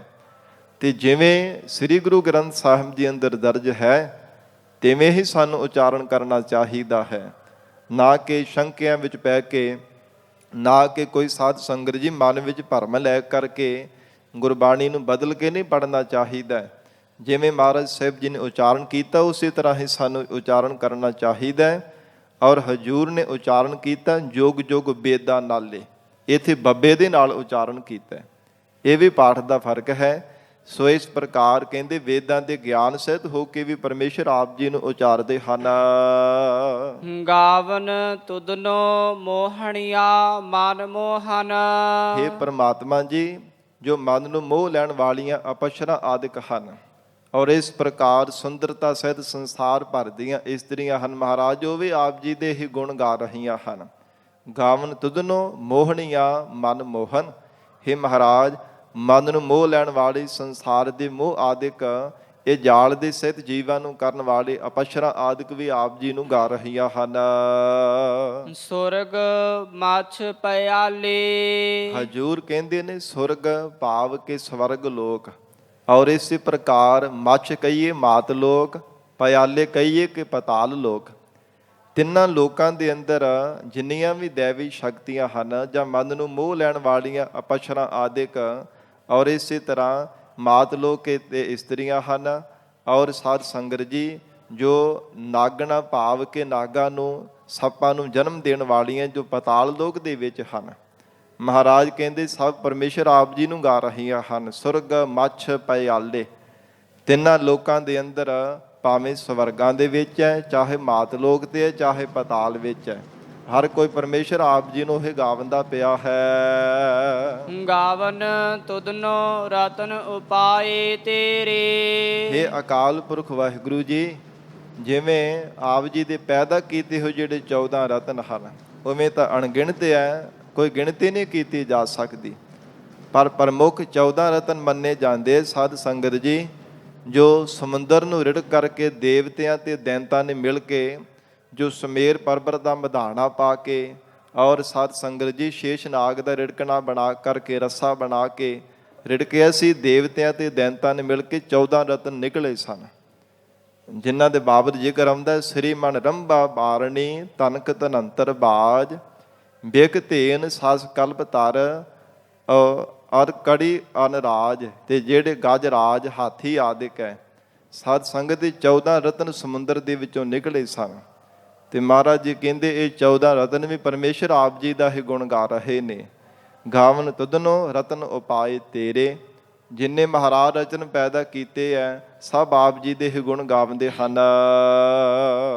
ਜੇਤੇ 68 ਤੀਰਥ ਨਾਲੇ। ਜੇਤੇ ਕਹੀਏ ਕਿ ਜਿੰਨੇ ਵੀ ਇਹ ਸੰਸਾਰ ਦੇ ਅੰਦਰ ਭਾਵੇਂ 68 ਤੀਰਥ ਹਨ, ਜਾਂ ਜੇਤੇ ਜਿੰਨੇ ਵੀ 14 ਰਤਨ ਹਨ, ਹੋਰ ਜਿੰਨੇ ਵੀ ਰਤਨ ਹੈ, ਪਰਮੇਸ਼ਰ ਆਪ ਜੀ ਦੇ ਹੀ ਗੁਣ ਗਾ ਰਹੇ ਆ। 68 ਤੀਰਥ ਵੀ ਮਹਾਰਾਜ ਆਪ ਜੀ ਦਾ ਹੀ ਜਸ ਕਰ ਰਹੇ ਹਨ। ਗਾਵਨ ਤੁਧਨੋ ਜੋਧ ਮਹਾਬਲ ਸੂਰਾ। ਇਹ ਪਰਮੇਸ਼ਰ ਜੀ ਜਿਹੜੇ ਮਹਾਨ ਮਹਾਬਲੀ ਯੋਧੇ ਹਨ, ਸੂਰਮੇ ਹਨ, ਮਹਾਰਾਜ ਉਹ ਵੀ ਆਪ ਜੀ ਦੇ ਹੀ ਗੁਣ ਗਾ ਰਹੇ ਹੈ। ਕਿਉਂਕਿ ਵੱਡੇ ਵੱਡੇ ਮਹਾਬਲੀ ਯੋਧੇ, ਸੂਰਮੇ, ਰਥੀ ਸੂਰਮੇ, ਮਹਾਰਥੀ ਸੂਰਮੇ ਜਾਂ ਸਾਧ ਸੰਗਤ ਜੀ, ਐਸੇ ਸੰਸਾਰ ਦੇ ਅੰਦਰ ਜੋ ਮਹਾਬਲੀ ਸੂਰਮੇ ਸੰਸਾਰ ਦੇ ਅੰਦਰ ਹੋਏ ਹੈ। ਕਿੰਨੇ ਕਿੰਨੇ ਮਹਾਨ ਸੂਰਮਤਾਈ ਨਾਲ, ਬਹਾਦਰੀ ਨਾਲ ਦੁਸ਼ਮਣਾਂ ਦੇ ਨਾਲ ਜੰਗ ਕਰਨ ਵਾਲੇ ਸੂਰਮੇ ਹੋਏ ਨੇ। ਮਹਾਰਾਜ ਕਹਿੰਦੇ ਸਭ ਪਰਮੇਸ਼ਰ ਦਾ ਹੀ ਜਸ ਕਰ ਰਹੇ ਹੈ। ਤੇ ਇਹਨਾਂ ਨੇ ਸਭ ਨੇ ਪ੍ਰਮਾਤਮਾ ਦਾ ਜਸ ਕਰਿਆ, ਅਕਾਲ ਪੁਰਖ ਵਾਹਿਗੁਰੂ ਜੀ ਦਾ ਜਸ ਗਾਇਆ, ਤਾਂ ਉਹਨਾਂ ਨੂੰ ਇਹ ਸਾਰਾ ਬਲ ਪ੍ਰਾਪਤ ਹੋਵਣਾ ਕੀਤਾ ਹੈ। ਸੋ ਇਸ ਪ੍ਰਕਾਰ ਗਾਵਨ ਤੁਧਨੋ ਜੋਧ ਮਹਾਬਲ ਸੂਰਾ। ਯੋਧੇ ਜਿਹੜੇ ਬੜੇ ਬੜੇ ਮਹਾਨ ਯੋਧੇ ਹੋਏ ਹੈ, ਜਿਵੇਂ ਇੱਕ ਰਥੀ ਸੂਰਮਾ ਹੁੰਦਾ, ਦੂਜਾ ਮਹਾਰਥੀ ਤੇ ਤੀਜਾ ਅਤਰਥੀ ਹੁੰਦਾ। ਜਿਹੜਾ ਰਥੀ ਸੂਰਮਾ ਹੁੰਦਾ ਸੈਂਕੜਿਆਂ ਦੇ ਨਾਲ ਲੜ ਕੇ ਜਿੱਤ ਪ੍ਰਾਪਤ ਕਰ ਲੈਂਦਾ, ਤੇ ਮਹਾਰਥੀ ਸੂਰਮਾ ਹੁੰਦਾ ਉਹ 10,000 ਦੇ ਨਾਲ ਲੜ ਕੇ ਫਤਿਹ ਪ੍ਰਾਪਤ ਕਰਦਾ ਹੈ। ਇੱਕ ਅਤਰਥੀ ਸੂਰਮਾ ਹੁੰਦਾ ਅਣਗਿਣਤਾਂ ਦੇ ਨਾਲ ਲੜ ਕਰਕੇ ਮੈਦਾਨੇ ਜੰਗ ਦੇ ਵਿੱਚ ਜਿੱਤ ਪ੍ਰਾਪਤ ਕਰ ਲੈਂਦਾ ਹੈ। ਔਰ ਇਸੇ ਤਰ੍ਹਾਂ ਸਾਧ ਸੰਗਤ ਜੀ, ਜਿਹੜੇ ਰਥੀ ਸੂਰਮੇ ਹੈ ਨਾ, ਉਹ ਸੰਸਾਰ ਦੇ ਅੰਦਰ ਕਹਿੰਦੇ ਹਨ ਕਿ ਉਹ ਖੋਟੀ ਸੰਗਤ ਤੋਂ ਆਪਣੇ ਆਪ ਨੂੰ ਬਚਾ ਕਰਕੇ ਰੱਖਦੇ ਹੈ। ਉਹ ਰਥੀ ਸੂਰਮਿਆਂ ਦੀ ਤਰ੍ਹਾਂ ਹਨ। ਔਰ ਜਿਹੜੇ ਆਪਣੇ ਇੰਦਰੀਆਂ ਤੇ ਕਾਬੂ ਪਾ ਲੈਂਦੇ ਆ, ਉਹਨਾਂ ਨੂੰ ਮਹਾਰਥੀ ਸੂਰਮੇ ਕਿਹਾ ਜਾਂਦਾ ਹੈ। ਫਿਰ ਜਿਹੜੇ ਅਤਰਥੀ ਸੂਰਮੇ ਹੈ, ਉਹ ਆਪਣੇ ਮਨ ਨੂੰ ਵੀ ਵਸ ਵਿੱਚ ਕਰ ਲੈਂਦੇ ਹੈ। ਸੰਕਲਪਾਂ, ਵਿਕਲਪਾਂ, ਫੁਰਨਿਆਂ ਨੂੰ ਸਭ ਤੇ ਕਾਬੂ ਪਾ ਲੈਂਦੇ ਹੈ, ਜਿੱਤ ਪ੍ਰਾਪਤ ਕਰ ਲੈਂਦੇ ਹੈ। ਤੇ ਜੇ ਮਨ ਜਿੱਤ ਲਈਏ ਤੇ ਮਹਾਰਾਜ ਕਹਿੰਦੇ ਮਨ ਜੀਤਿਆ ਜਗ ਜੀਤ। ਉਹ ਅਣਗਿਣਤ ਅਤਰਥੀ ਸੂਰਮੇ ਦੀ ਤਰ੍ਹਾਂ ਉਹ ਬੰਦਗੀ ਕਰਨ ਵਾਲਾ ਬ੍ਰਹਮ ਬੇਤਾ ਹੋ ਜਾਂਦਾ ਹੈ, ਜਿਹੜਾ ਆਪਣੇ ਮਨ ਦੇ ਉੱਪਰ ਵੀ ਸੰਕਲਪਾਂ ਵਿਕਲਪਾਂ ਤੇ ਵੀ ਕਾਬੂ ਪਾ ਲੈਂਦਾ ਹੈ। ਸੋ ਪਾਤਸ਼ਾਹ ਜੀ ਕਹਿੰਦੇ ਨੇ ਗਾਵਨ ਤੁਧਨੋ ਜੋਧ ਮਹਾਬਲ ਸੂਰਾ। ਐਸੇ ਮਹਾਨ, ਇਸੇ ਪ੍ਰਕਾਰ ਜਿਹੜਾ ਰਥੀ ਸੂਰਮਾ ਸਾਧ ਸੰਗਤ ਜੀ, ਸਰਵਣ ਕਰਨ ਵਾਲਾ ਨੂੰ ਰਥੀ ਸੂਰਮਾ ਕਿਹਾ ਜਾਂਦਾ ਹੈ। ਜਿਹੜਾ ਮਹਾਰਾਜ ਸਾਹਿਬ ਜੀ ਦੇ ਉਪਦੇਸ਼ ਨੂੰ ਸੁਣ ਕੇ ਮੰਨਦਾ ਵੀ, ਉਹਨੂੰ ਮਹਾਰਥੀ ਸੂਰਮਾ ਕਿਹਾ ਜਾਂਦਾ ਹੈ। ਫਿਰ ਮਨ ਕਰਕੇ ਜਿਹੜਾ ਜੀਵਨ ਵਿੱਚ ਕਮਾਈ ਕਰਦਾ ਹੈ, ਉਹਨੂੰ ਅਤਰਥੀ ਸੂਰਮਾ ਕਿਹਾ ਜਾਂਦਾ ਹੈ। ਐਸੇ ਕਹਿੰਦੇ ਜਿਹੜੇ ਸੂਰਮੇ ਹੈ ਨਾ, ਸੂਰਮਤਾਈ ਵਾਲੇ, ਬੰਦਗੀ ਕਰਨ ਵਾਲੇ ਬ੍ਰਹਮ ਬੇਤੇ ਹੈ। हे ਪਰਮੇਸ਼ਰ ਜੀ, ਉਹ ਵੀ ਆਪ ਜੀ ਦਾ ਜਸ ਗਾ ਰਹੇ ਨੇ, ਸੁਣ ਕਰਕੇ ਮੰਨ ਕੇ ਮਹਾਰਾਜ ਕਮਾ ਕਰਕੇ ਕਰ ਰਹੇ ਹਨ।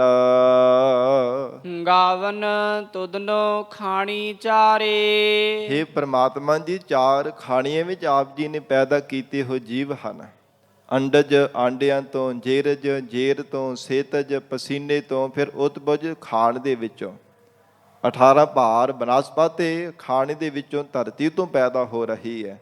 ਅੰਡਜ ਆਂਡਿਆਂ ਤੋਂ, ਜਿਵੇਂ ਕਾਕ ਪਸੁੰਨ ਆਦਿਕ, ਔਰ ਜਿਨ੍ਹਾਂ ਦਾ ਆਂਡਿਆਂ ਦੇ ਵਿੱਚੋਂ ਜਨਮ ਹੋਇਆ। ਜੇਰਜ ਸਾਧ ਸੰਗਤ ਜੀ, ਸੰਸਾਰ ਭਰ ਦੇ ਅਸੀਂ ਸਭ ਜੀਵ ਹਾਂ, ਜਿਵੇਂ ਮਨੁੱਖ ਜਾਤੀ ਵੀ ਜੇਰ ਦੇ ਵਿੱਚੋਂ ਜਨਮ ਹੁੰਦਾ ਹੈ। ਸੇਤਜ ਪਸੀਨੇ ਦੇ ਵਿੱਚੋਂ, ਇਉਂ ਮਹਾਰਾਜ ਸੱਚੇ ਪਾਤਸ਼ਾਹ ਹਜ਼ੂਰ ਨੇ ਉਚਾਰਨ ਕੀਤਾ। ਐਸੇ ਜਿਹੜੇ 4 ਖਾਣੀਆਂ ਵਿੱਚੋਂ ਪੈਦਾ ਹੋਣ ਵਾਲੇ ਜੀਵ ਹੈ, ਗਾਵਨ ਤੁਧਨੋ ਖਾਣੀ ਚਾਰੇ। ਮਹਾਰਾਜ 4 ਖਾਣੀਆਂ ਦੇ ਜੀਵ ਵੀ ਆਪ ਜੀ ਦਾ ਹੀ ਜਸ ਗਾ ਰਹੇ ਹਨ। ਗਾਵਨ ਤੁਧਨੋ ਖੰਡ ਮੰਡਲ ਬ੍ਰਹਮੰਡਾ। हे ਪਰਮੇਸ਼ਰ ਜੀ, ਜਿੰਨੇ ਵੀ 9 ਖੰਡ ਹਨ, ਔਰ ਇਸੇ ਪ੍ਰਕਾਰ ਫਿਰ ਬ੍ਰਹਮਾਂਡ ਹੈ ਸਾਰਾ। ਹਜ਼ੂਰ ਕਹਿੰਦੇ ਕਿ 9 ਖੰਡ ਵੀ ਪਰਮੇਸ਼ਰ ਆਪ ਜੀ ਦੇ ਹੀ ਗੁਣ ਗਾ ਰਿਹਾ ਹੈ।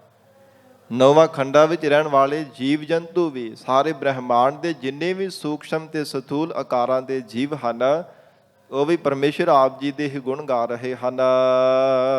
ਕਰ ਕਰ ਰੱਖੇ ਤੇਰੇ ਧਾਰੇ। ਔਰ ਇਸੇ ਪ੍ਰਕਾਰ ਸਾਧ ਸੰਗਤ ਜੀ, ਗਾਵਨ ਤੁਧਨੋ ਖੰਡ ਮੰਡਲ ਬ੍ਰਹਮੰਡਾ। ਮੰਡਲ ਦੇ ਬਾਬਤ ਜ਼ਿਕਰ ਆਉਂਦਾ ਕਿ 400 ਕੋਹਾਂ ਤੱਕ ਇਹਦੀ ਵਾਟ ਹੁੰਦੀ, ਦੂਰ ਹੁੰਦੀ ਹੈ। 400 ਕੋਹ ਤੱਕ ਉਹਨੂੰ ਇੱਕ ਮੰਡਲ ਕਿਹਾ ਜਾਂਦਾ ਹੈ। ਔਰ 9 ਖੰਡ ਹਨ। ਮਹਾਰਾਜ ਸੱਚੇ ਪਾਤਸ਼ਾਹ ਕਹਿੰਦੇ ਸਾਰਾ ਬ੍ਰਹਮਾਂਡ, ਸਾਰੇ ਆਪ ਜੀ ਦੇ ਹੀ ਗੁਣ ਗਾਉਂਦੇ ਆ।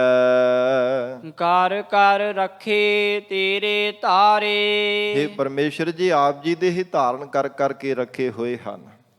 ਇਹ ਆਪਣੇ ਬਲ ਦੇ ਨਾਲ ਨਹੀਂ ਟਿਕੇ ਹੋਏ, ਪਰਮਾਤਮਾ ਨੇ ਇਹਨਾਂ ਨੂੰ ਟਿਕਾਇਆ ਹੈ। ਭਾਵੇਂ 9 ਖੰਡ ਹਨ, ਚਾਹੇ ਮੰਡਲ ਹੈ, ਚਾਹੇ ਸਾਰਾ ਬ੍ਰਹਿਮੰਡ ਹੈ, ਸਭ ਨੂੰ ਪਰਮੇਸ਼ਰ ਨੇ ਆਪਣੇ ਬਲ ਦੇ ਆਸਰੇ ਟਿਕਾਇਆ ਹੈ।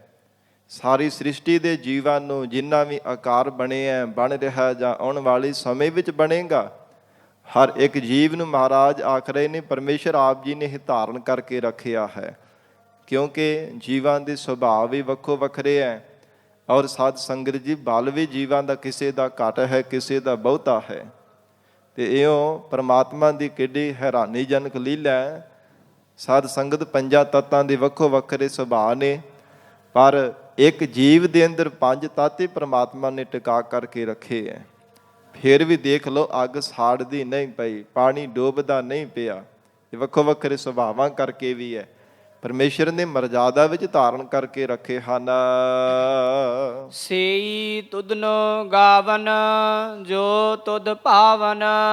ਹੇ ਮਹਾਰਾਜ, ਉਹ ਜੀਵ ਆਪ ਜੀ ਨੂੰ ਹਿਰਦਿਓਂ ਕੇ ਗਾ ਸਕਦੇ ਹੈ, ਗਾਉਣ ਵਾਲੇ ਗਵਈਏ ਬਣ ਸਕਦੇ ਹੈ। ਅਸਲ ਮਹਾਰਾਜ ਉਹ ਗਾਉਣ ਵਾਲੇ ਬਣ ਸਕਦੇ ਜੋ ਆਪ ਜੀ ਨੂੰ ਭਾਵਦੇ ਹਨ।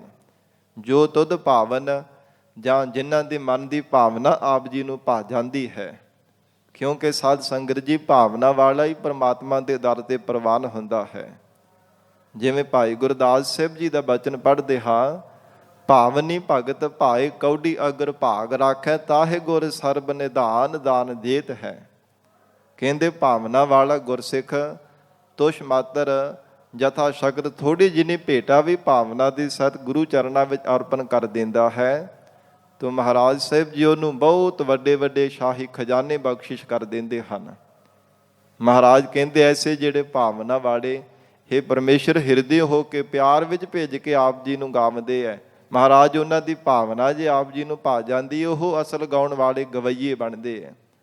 ਗਵਈਏ ਤਾਂ ਭਾਵੇਂ ਸਾਧ ਸੰਗਤ ਜੀ ਬਹੁਤ ਹਨ ਸੰਸਾਰ ਦੇ ਅੰਦਰ, ਅਸੀਂ ਸਾਰੇ ਹੀ ਭਾਵੇਂ ਕਹਿੰਦੇ ਕਿ ਅਸੀਂ ਗਾਉਣ ਵਾਲੇ ਹਾਂ, ਰੱਬ ਦੇ ਗੁਣ ਗਾਉਣ ਵਾਲੇ ਹਾਂ, ਪਰ ਮਹਾਰਾਜ ਕਹਿੰਦੇ ਅਸਲ ਉਹ ਗਵਈਏ ਹਨ, ਉਹ ਪਰਮਾਤਮਾ ਦਾ ਜਸ ਕਰਨ ਵਾਲੇ, ਕੀਰਤੀ ਕਰਨ ਵਾਲੇ, ਗੁਣ ਗਾਉਣ ਵਾਲੇ ਨੇ, ਜੋ ਤੁਧ ਭਾਵਨ, ਜੇ ਉਹ ਪਰਮੇਸ਼ਰ ਆਪ ਜੀ ਨੂੰ ਭਾ ਜਾਂਦੇ ਹੈ, ਜਿਨ੍ਹਾਂ ਦੇ ਹਿਰਦੇ ਦਾ ਪਿਆਰ, ਅੰਦਰ ਦੀ ਭਾਵਨਾ ਪਰਮੇਸ਼ਰ ਆਪ ਜੀ ਨੂੰ ਭਾ ਜਾਂਦੀ ਹੈ। ਉਹ ਸਾਧ ਸੰਗਤ ਜੀ ਬਹੁਤੇ ਸਾਜ਼ ਵੀ ਨਹੀਂ ਉਹਨਾਂ ਨੂੰ ਲੈਣੇ ਪੈਂਦੇ। ਜਿਵੇਂ ਸਾਜ਼ਾਂ ਦੇ ਨਾਲ ਰਾਗੀ ਸਿੰਘ ਮਿਲ ਕਰਕੇ ਰਾਗ ਗਾਉਂਦੇ ਹੈ ਨਾ, ਤਰ੍ਹਾਂ ਤਰ੍ਹਾਂ ਦੇ ਨਾਨਾ ਪ੍ਰਕਾਰ ਦੇ ਰਾਗ ਰਸਨਾ ਤੋਂ ਅਲਾਪਦੇ ਹਨ। ਫਿਰ ਮਹਾਰਾਜ ਕਹਿੰਦੇ ਉਹਨਾਂ ਦੇ ਅਲਾਪਣ ਦੇ ਢੰਗ ਤਰੀਕੇ ਜੁਗਤੀਆਂ ਵੀ ਵੱਖੋ ਵੱਖਰੇ ਹਨ, ਪਰ ਜੇ ਹਿਰਦੇ ਅੰਦਰ ਪਿਆਰ ਨਾ ਹੋਵੇ ਤੇ ਮਹਾਰਾਜ ਜੀ ਕਹਿੰਦੇ ਪਰਮਾਤਮਾ ਅਕਾਲ ਪੁਰਖ ਵਾਹਿਗੁਰੂ ਪ੍ਰਸੰਨ ਨਹੀਂ ਹੋ ਸਕਦਾ। ਹਜੂਰ ਦੇ ਬਚਨ ਹਨ ਗੁਰਬਾਣੀ ਅੰਦਰ, ਕੋਈ ਗਾਵੈ ਰਾਗੀ ਨਾਦੀ ਬੇਦੀ ਬਹੁ ਭਾਤ ਕਰ, ਨਹੀਂ ਹਰ ਹਰ ਭੀਜੈ ਰਾਮ ਰਾਜੇ। ਜਿਨ੍ਹਾਂ ਅੰਤਰ ਕਪਟ ਵਿਕਾਰ ਹੈ, ਤਿੰਨਾ ਰੋਏ ਕਿਆ ਕੀਜੈ, ਹਰ ਕਰਤਾ ਸਭ ਕਿਛ ਜਾਣਦਾ, ਸਿਰ ਰੋਗ ਹੱਥ ਦੀਜੈ। ਕਰਨਹਾਰ ਸਭ ਦੇ ਦਿਲਾਂ ਦੀ ਜਾਣਦਾ ਹੈ। ਕਿੰਨੀ ਭਾਵਨਾ ਹੈ ਜੀਵ ਦੇ ਅੰਦਰ। ਭਾਵੇਂ ਕਹਿੰਦੇ ਕੋਈ ਗਾਵੈ ਰਾਗੀ ਨਾਦੀ, ਰਾਗਾਂ ਦੇ ਨਾਲ ਨਾਦਾਂ ਤਰ੍ਹਾਂ ਤਰ੍ਹਾਂ ਦੇ ਸ਼ਬਦ ਉਚਾਰਨ ਕਰ ਲਵੇ, ਫਿਰ ਵੇਦਾਂ ਦੁਆਰਾ ਭਾਵੇਂ ਗਾਉਂਦਾ ਹੋਵੇ, ਫਿਰ ਹੋਰ ਵੀ ਉਕਤੀਆਂ ਜੁਗਤੀਆਂ ਦੁਆਰਾ ਕਿੰਨਾ ਵੀ ਯਤਨ ਕਰਦਾ ਹੋਵੇ, ਪਰ ਹਜੂਰ ਕਹਿੰਦੇ ਜੇ ਹਿਰਦੇ ਅੰਦਰ ਸੱਚਾ ਪਿਆਰ ਹੈ ਤਾਂ ਪਰਮਾਤਮਾ ਨੂੰ ਭਾਵਦਾ ਹੈ। ਪਰ ਜਿਨ੍ਹਾਂ ਅੰਤਰ ਕਪਟ ਵਿਕਾਰ ਹੈ, ਜਿਨ੍ਹਾਂ ਨੇ ਔਗਣਾਂ ਨੂੰ ਧਾਰਨ ਕੀਤਾ ਹੈ, ਫਿਰ ਅੰਦਰ ਛਲ ਧਾਰਨ ਕੀਤਾ ਹੋਇਆ ਹੈ, ਮਹਾਰਾਜ ਸੱਚੇ ਪਾਤਸ਼ਾਹ ਜੀ ਆਖ ਰਹੇ ਨੇ ਪ੍ਰਮਾਤਮਾ ਉਹਨਾਂ ਦੇ ਅੰਦਰ ਦੀ ਭਾਵਨਾ ਨੂੰ ਜਾਣਦਾ ਕਿ ਕਿੱਦਾਂ ਦੀ ਇਹਨੇ ਭਾਵਨਾ ਮਨ ਵਿੱਚ ਧਾਰਨ ਕਰਕੇ ਰੱਖੀ ਹੈ। ਸੋ ਇਸ ਪ੍ਰਕਾਰ ਧੰਨ ਗੁਰੂ ਨਾਨਕ ਦੇਵ ਸਾਹਿਬ ਸੱਚੇ ਪਾਤਸ਼ਾਹ ਕਹਿੰਦੇ ਨੇ, ਸੇਈ ਤੁਧ ਨੋ ਗਾਵਨ ਜੋ ਤੁਧ ਭਾਵਨ। ਹੇ ਮਹਾਰਾਜ ਉਹ ਹੀ ਆਪ ਜੀ ਨੂੰ ਭਾਵਦੇ ਹੈ, ਜੋ ਮਹਾਰਾਜ ਹਿਰਦਿਓਂ ਭਾਵਨਾ ਸਿੱਧ ਹੋ ਕਰਕੇ ਗਾ ਰਹੇ ਹਨ। ਰਤੇ ਤੇਰੇ ਭਗਤ ਰਸਾਲੇ, ਜੋ ਮਹਾਰਾਜ ਆਪ ਜੀ ਦੇ ਪਿਆਰ ਦੇ ਵਿੱਚ ਭੇਜ ਕਰਕੇ ਪ੍ਰੇਮਾ ਭਗਤੀ ਕਰਨ ਵਾਲੇ ਭਗਤ ਜਨ ਹਨ। ਰਸਾਲੇ ਰਸ, ਨਾਮ ਰਸ ਦੇ ਵਿੱਚ, ਭਗਤੀ ਦੇ ਰਸ ਦੇ ਵਿੱਚ ਆਲੇ ਭਾਵ ਟਿਕੇ ਹੋਏ ਹੈ। ਰਸ ਆਲੇ ਆਪ ਜੀ ਦੀ ਸਰੂਪ ਰੂਪੀ ਰਸ ਆਲੇ ਘਰ ਦੇ ਵਿੱਚ ਮਹਾਰਾਜ ਰਸੇ ਰਹਿੰਦੇ, ਹਰ ਸਮੇਂ ਮਸਤ ਰਹਿੰਦੇ ਹੈ। ਜਿਨ੍ਹਾਂ ਨੂੰ ਕੇਵਲ ਪ੍ਰੇਮਾ ਭਗਤੀ ਦਾ ਰਸ ਹੀ ਹਰ ਸਮੇਂ ਬਣਿਆ ਰਹਿੰਦਾ, ਹੋਰ ਕੋਈ ਦੁਨੀਆ ਦਾ ਰਸ ਮਨ ਨੂੰ ਚੰਗਾ ਨਹੀਂ ਲੱਗਦਾ। ਕੋਈ ਵੀ ਦੁਨੀਆ ਦਾ ਰਸ ਮਨ ਨੂੰ ਭਾਵਦਾ ਨਹੀਂ ਹੈ। ਕੇਵਲ ਤਾਂ ਕੇਵਲ ਪਰਮਾਤਮਾ ਦੀ ਭਗਤੀ ਦਾ ਰਸ ਹਿਰਦੇ ਅੰਦਰ ਭਾਵਦਾ ਹੈ। ਰੱਤੇ ਤੇਰੇ ਭਗਤ ਰਸਾਲੇ ਤੋਂ ਫਿਰ ਰੱਤੇ ਰਹਿੰਦੇ, ਮਸਤ ਰਹਿੰਦੇ ਐ, ਅਲਮਸਤ ਸੁਭਾਅ ਦੇ ਹੋ ਜਾਂਦੇ ਐ। ਸੰਸਾਰ ਦੇ ਲੋਕ ਉਹਨਾਂ ਨੂੰ ਭਾਵੇਂ ਸਾਧ ਸੰਗਤ ਜੀ ਜੋ ਅਣਹੋਏ ਭਾਵ ਕੇ ਅਯੋਗ ਸ਼ਬਦਾਂ ਦੇ ਨਾਲ ਕਥਨ ਕਰਦੇ ਐ ਕਿ ਕੋਈ ਉਹਨਾਂ ਨੂੰ ਸਾਧ ਸੰਗਤ ਜੀ ਪਾਗਲ ਕਹਿ ਦਿੰਦਾ, ਕੋਈ ਝੱਲਾ ਕਹਿ ਦਿੰਦਾ, ਕੋਈ ਸ਼ਦਾਈ, ਕੋਈ ਮੂਰਖ ਆਖ ਦਿੰਦਾ ਹੈ। ਜਿਵੇਂ ਸੰਸਾਰ ਦੇ ਅੰਦਰ ਸੰਸਾਰ ਦੇ ਲੋਕਾਂ ਨੇ ਤਾਂ ਸਾਧ ਸੰਗਤ ਜੀ ਮਹਾਰਾਜ ਜੀ ਨੂੰ ਵੀ ਨਹੀਂ ਸੀ ਬਖਸ਼ਿਆ। ਧੰਨ ਗੁਰੂ ਨਾਨਕ ਦੇਵ ਸਾਹਿਬ ਮਹਾਰਾਜ ਜੀ ਦਾ ਸ਼ਬਦ ਹੈ, ਹਜੂਰ ਕਹਿੰਦੇ ਕੋਈ ਆਖੈ ਭੂਤ ਨਾ ਕੋ ਕਹੈ ਬੇਤਾਲਾ, ਕੋਈ ਆਖੈ ਨਾਨਕ ਆਦਮੀ ਨਾਨਕ ਵਿਚਾਰਾ।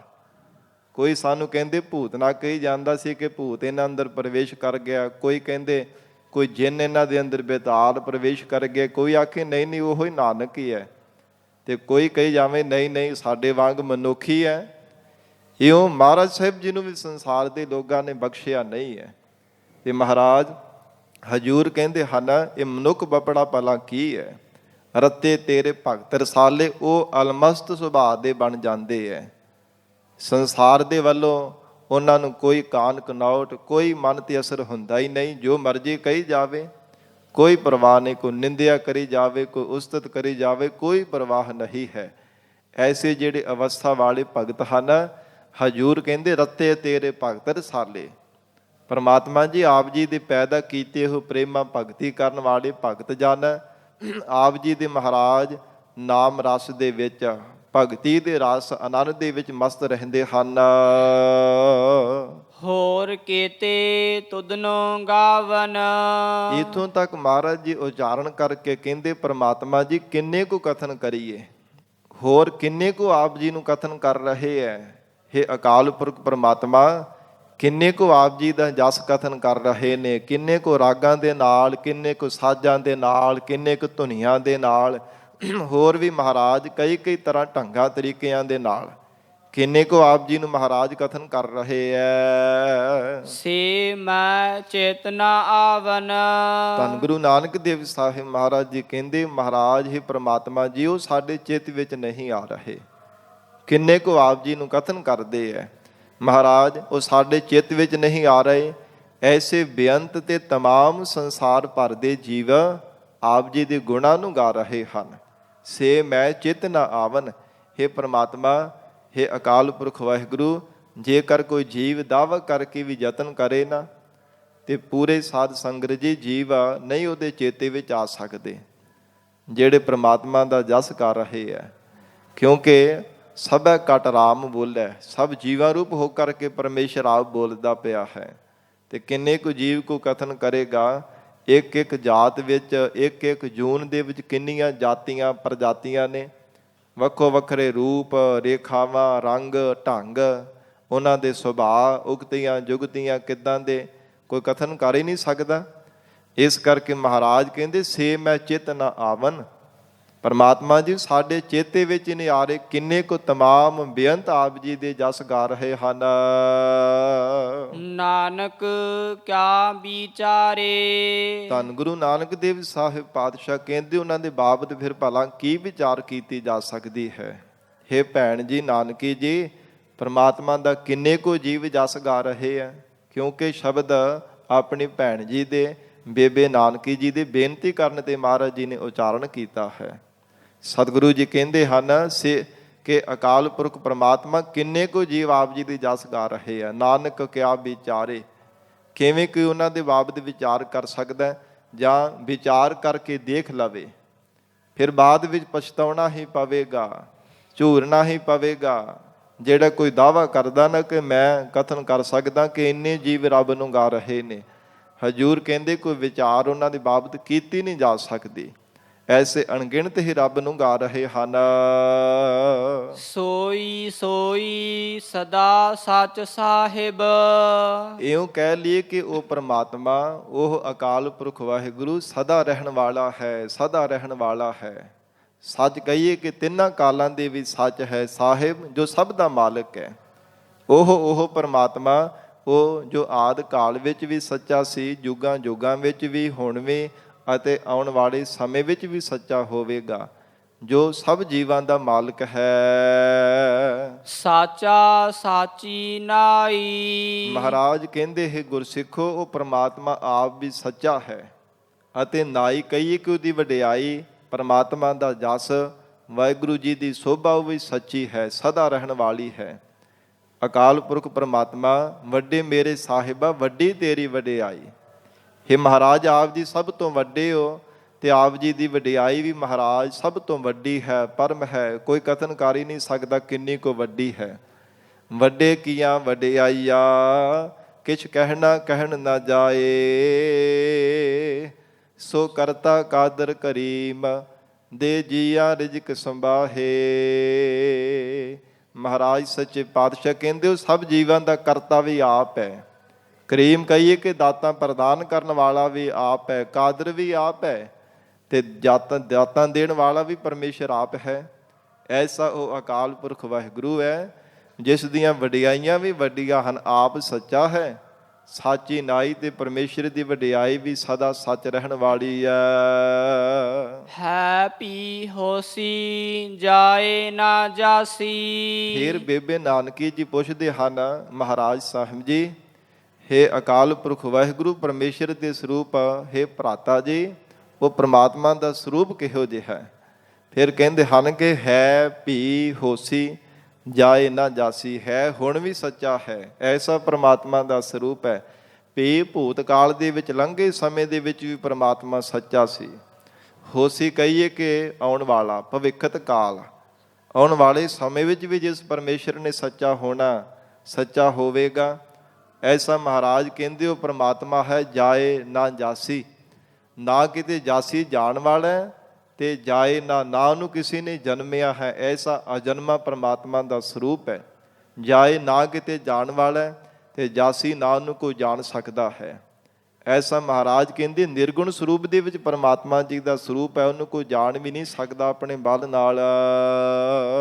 ਰਚਨਾ ਜਿਨ ਰਚਾਈ। ਜਿਸ ਰਚੇਤੇ ਪਰਮਾਤਮਾ ਨੇ ਸ੍ਰਿਸ਼ਟੀ ਦੀ ਰਚਨਾ ਨੂੰ ਰਚਿਆ ਹੈ, ਸਾਰੀ ਸ੍ਰਿਸ਼ਟੀ ਦੀ ਰਚਨਾ ਪਰਮਾਤਮਾ ਨੇ ਕੀਤੀ ਹੈ, ਉਸ ਪਰਮਾਤਮਾ ਨੂੰ ਜਾਣਿਆ ਵੀ ਨਹੀਂ ਜਾ ਸਕਦਾ। ਰੰਗੀ ਰੰਗੀ ਭਾਤੀ ਜਿਨਸੀ ਮਾਇਆ ਜਿਨ ਉਪਾਈ। ਰੰਗੀ ਰੰਗੀ ਭਾਤੀ ਜਿਨਸੀ, ਇੱਥੇ ਸਾਧ ਸੰਗਤ ਜੀ ਵੀ ਪਾਠ ਦਾ ਫਰਕ ਹੈ। ਜਿਵੇਂ ਸੋਦਾਰ ਤੇ ਰਹਿਰਾਸ ਸਾਹਿਬ ਵਿੱਚ, ਜਪਜੀ ਸਾਹਿਬ ਵਿੱਚ ਪੜ੍ਹਦੇ ਹਨ ਰੰਗੀ ਰੰਗੀ ਭਾਤੀ ਕਰ ਕਰ ਜਿਨਸੀ, ਇੱਥੇ ਮਹਾਰਾਜ ਸਾਹਿਬ ਜੀ ਨੇ ਕਰ ਕਰ ਨਹੀਂ ਉਚਾਰਨ ਕੀਤਾ। ਇਸ ਪ੍ਰਕਾਰ ਇਹ ਪਾਠਾਂ ਦਾ ਸਾਧ ਸੰਗਤ ਜੀ ਫਰਕ ਸਮਝ ਲੈਣਾ। ਹਜੂਰ ਕਹਿੰਦੇ ਨੇ ਰੰਗੀ ਰੰਗੀ ਭਾਤੀ ਜਿਨਸੀ। ਜਿਨਸੀ ਕਹੀਏ ਕਿ ਜਿਵੇਂ ਜਿਨਸਾਂ ਹੁੰਦੀਆਂ ਨੇ ਵੱਖੋ ਵੱਖਰੀਆਂ ਪ੍ਰਜਾਤੀਆਂ, ਜਿਵੇਂ ਕਹਿ ਲਈਏ ਜਿਨਸਾਂ ਵੱਖੋ ਵੱਖਰੀਆਂ ਹੁੰਦੀਆਂ ਨੇ, ਇਉਂ ਰੰਗਾਂ ਰੰਗਾਂ ਦੇ ਤਮਾਮ ਸੰਸਾਰ ਦੇ ਜੀਵ ਪੈਦਾ ਕੀਤੇ ਹੈ। ਕੋਈ ਚਿੱਟਾ ਹੈ, ਕੋਈ ਕਾਲੇ ਰੰਗ ਦਾ, ਕੋਈ ਕਣਕ ਭਿੰਨਾ, ਇਉਂ ਕਿੰਨੇ ਕਿੰਨੇ ਰੰਗ ਅਸੀਂ ਕਥਨ ਕਰਦੇ ਹਾਂ। ਮਹਾਰਾਜ ਸਾਹਿਬ ਜੀ ਆਖ ਰਹੇ ਹੈ ਅਨੇਕਾਂ ਹੀ ਐਸੇ ਸੰਸਾਰ ਦੇ ਰੰਗਾਂ ਰੰਗਾਂ ਦੇ ਜੀਵ ਜਿਨਸਾਂ ਪ੍ਰਮਾਤਮਾ ਨੇ ਬਣਾਈਆਂ ਹੋਈਆਂ ਹਨ। ਅਨੇਕਾਂ ਹੀ ਐਸੇ ਸੰਸਾਰ ਦੇ ਜੀਵ ਹਨ। ਮਾਇਆ ਜਿਨ ਉਪਾਈ। ਜਿਸ ਪ੍ਰਮਾਤਮਾ ਨੇ ਮਾਇਆ ਦੁਆਰਾ ਸ੍ਰਿਸ਼ਟੀ ਨੂੰ ਉਪਾਈ ਪੈਦਾ ਕੀਤਾ ਹੈ। ਮਾਇਆ ਵੀ ਜਿਸ ਪ੍ਰਮਾਤਮਾ ਦੀ ਪੈਦਾ ਕੀਤੀ ਹੈ, ਜੋ ਮਾਇਆ ਆਪੋ ਆਪਣੇ ਦੇ ਵਿੱਚ ਜੜ ਹੈ।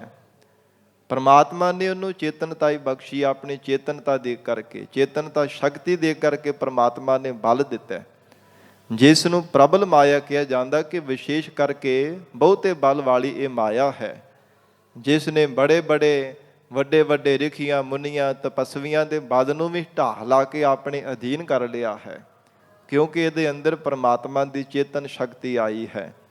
ਜਿਵੇਂ ਇੱਕ ਹਥੌੜਾ ਜੜ ਹੁੰਦਾ ਤੇ ਸਾਧ ਸੰਗਤ ਜੀ ਜਿੰਨੇ ਕੋ ਬਲ ਦੇ ਨਾਲ ਅਹਿਰਣ ਦੇ ਉੱਪਰ ਜਾਂ ਕਿਸੇ ਨੂੰ ਕੁੱਟਣ ਦੇ ਵਿੱਚ ਲੋਹਾ, ਜਿਵੇਂ ਕੁੱਟਦੇ ਲੋਹਾਰ ਮਾਰਿਆ ਜਾਵੇ, ਜਿੰਨਾ ਕੁ ਮਾਰਨ ਵਾਲੇ ਦੇ ਵਿੱਚ ਬਲ ਹੁੰਦਾ ਉਹਨੇ ਬਲ ਦੇ ਨਾਲ ਉੱਪਰ ਜਾ ਕਰਕੇ ਵੱਜਦਾ।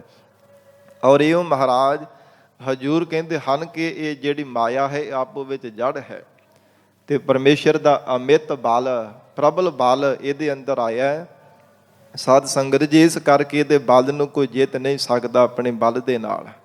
ਪਰਮੇਸ਼ਰ ਸਰੂਪ ਗੁਰੂ ਕਿਰਪਾ ਜੇ ਪ੍ਰਾਪਤ ਹੋ ਜਾਵੇ ਤਾਂ ਇਹਦੇ ਬਲ ਨੂੰ ਜਿੱਤਿਆ ਜਾ ਸਕਦਾ ਹੈ। ਨਾ ਹੀ ਤਾਂ ਮਹਾਰਾਜ ਸੱਚੇ ਪਾਤਸ਼ਾਹ ਜੀ ਨੇ ਉਚਾਰਨ ਕੀਤਾ, ਕਹਿੰਦੇ ਨੇ ਸਰਪਨੀ ਤੇ ਉੱਪਰ ਨਹੀਂ ਬਲੀਆ, ਇਹਨੂੰ ਸਪਣੀ ਵੀ ਕਿਹਾ। ਜਿਨ ਬ੍ਰਹਮਾ ਵਿਸ਼ਨ ਮਹਾਦੇਵ ਛਲੀਆ। ਸੋ ਇਸ ਪ੍ਰਕਾਰ ਹਜੂਰ ਆਖਦਾ ਹੈ, ਹਨ ਮਾਇਆ ਜਿਨ ਉਪਾਈ। ਗੁਰਸਿੱਖੋ, ਜਿਸ ਪ੍ਰਮਾਤਮਾ ਅਕਾਲ ਪੁਰਖ ਵਾਹਿਗੁਰੂ ਜੀ ਨੇ ਮਾਇਆ ਦੁਆਰਾ ਇਸ ਸੰਸਾਰ ਦੇ ਜੀਵਾਂ ਦੀ ਉਤਪਤੀ ਕੀਤੀ ਹੈ। ਕਰ ਕਰ ਦੇਖੈ ਕੀਤਾ ਆਪਣਾ। ਫਿਰ ਪੈਦਾ ਕਰ ਕਰਕੇ ਜੀਵਾਂ ਨੂੰ, ਆਪਣੇ ਤਮਾਮ ਪੈਦਾ ਕੀਤੇ ਹੋਏ ਜੀਵ ਜੰਤੂਆਂ ਨੂੰ ਆਪ ਹੀ ਦੇਖਦਾ ਪਿਆ। ਦੇਖਿਆ ਕਹੀਏ ਕਿ ਪਰਵਰਿਸ਼ ਕਰਨੀ, ਪਾਲਣਾ ਕਰਨੀ, ਦੇਖ ਰੇਖ ਕਰਨੀ, ਸਭ ਨੂੰ ਪੈਦਾ ਕਰਕੇ ਨਹੀਂ ਕਿ ਚੇਤਾ ਭੁਲਾ ਲਿਆ, ਸਭ ਦਾ ਫਿਕਰ ਕਰਨ ਵਾਲਾ ਹੈ, ਸਭ ਦੀ ਪਰਵਰਿਸ਼ ਕਰਨ ਵਾਲਾ ਹੈ, ਸਭ ਦੀ ਦੇਖ ਰੇਖ ਕਰਨ ਵਾਲਾ, ਪਾਲਣਾ ਕਰਨ ਵਾਲਾ ਪਰਮੇਸ਼ਰ ਆਪ ਹੈ। ਜਿਉ ਤਿਸ ਦੀ ਵਡਿਆਈ। ਜਿਵੇਂ ਉਹ ਪ੍ਰਮਾਤਮਾ ਨੂੰ ਵਡਿਆਈ ਭਾਵਦੀ ਹੈ, ਜਿਵੇਂ ਪਰਮੇਸ਼ਰ ਦੀ ਵਡਿਆਈ ਹੈ, ਜਿਵੇਂ ਪ੍ਰਮਾਤਮਾ ਨੂੰ ਚੰਗਾ ਲੱਗਦਾ ਹੈ, ਉਸੇ ਤਰ੍ਹਾਂ ਹੀ ਹਜੂਰ ਕਹਿੰਦੇ ਪ੍ਰਮਾਤਮਾ ਆਪਣੀ ਵਡਿਆਈ ਅਨੁਸਾਰ ਜਿਵੇਂ ਪਰਮੇਸ਼ਰ ਨੂੰ ਭਾਵਦਾ ਪਿਆ ਹੈ, ਉਸੇ ਤਰ੍ਹਾਂ ਹੀ ਜੀਵਾਂ ਨੂੰ ਪੈਦਾ ਕਰ ਕਰਕੇ ਦੇਖ ਰੇਖ ਕਰ ਰਿਹਾ ਹੈ। ਜੋ ਤਿਸ ਭਾਵੈ ਸੋਈ ਕਰਸੀ। ਜੋ ਕੁਝ ਪ੍ਰਮਾਤਮਾ ਨੂੰ ਭਾਉਂਦਾ ਸੀ ਉਹ ਕੁਝ ਕਰਦਾ ਸੀ, ਜੋ ਕੁਝ ਹੁਣ ਭਾ ਰਿਹਾ ਉਹ ਕੁਝ ਕਰ ਰਿਹਾ ਹੈ, ਜੋ ਆਉਣ ਵਾਲੇ ਸਮੇਂ ਵਿੱਚ ਭਾਵੇਗਾ ਉਹ ਕੁਝ ਕਰੇਗਾ, ਜਿਵੇਂ ਪਰਮੇਸ਼ਰ ਨੂੰ ਭਾਵਦਾ ਹੈ। ਫਿਰ ਹੁਕਮ ਨਾ ਕਰਨਾ ਜਾਈ। ਤੇ ਉਹ ਕਹਿੰਦੇ ਕਿ ਫਿਰ ਕਰਕੇ ਭਾਵ ਉਲਟਾ ਕੇ, ਉਲਟ ਕੇ, ਟੇਢੇ ਹੋ ਕੇ ਪ੍ਰਮਾਤਮਾ ਦੇ ਹੁਕਮ ਨੂੰ ਜਾਂ ਪਰਮੇਸ਼ਰ ਦੇ ਉਲਟ ਤੋਂ, ਪ੍ਰਮਾਤਮਾ ਦੇ ਭਾਣੇ ਤੋਂ ਉਲਟਾ ਨਹੀਂ ਚੱਲਿਆ ਜਾ ਸਕਦਾ। ਫਿਰ ਹੁਕਮ ਨਾ ਕਰਨਾ ਜਾਈ, ਉਹਦੇ ਉੱਪਰ ਕੋਈ ਆਪਣਾ ਹੁਕਮ ਨਹੀਂ ਚਲਾ ਸਕਦਾ।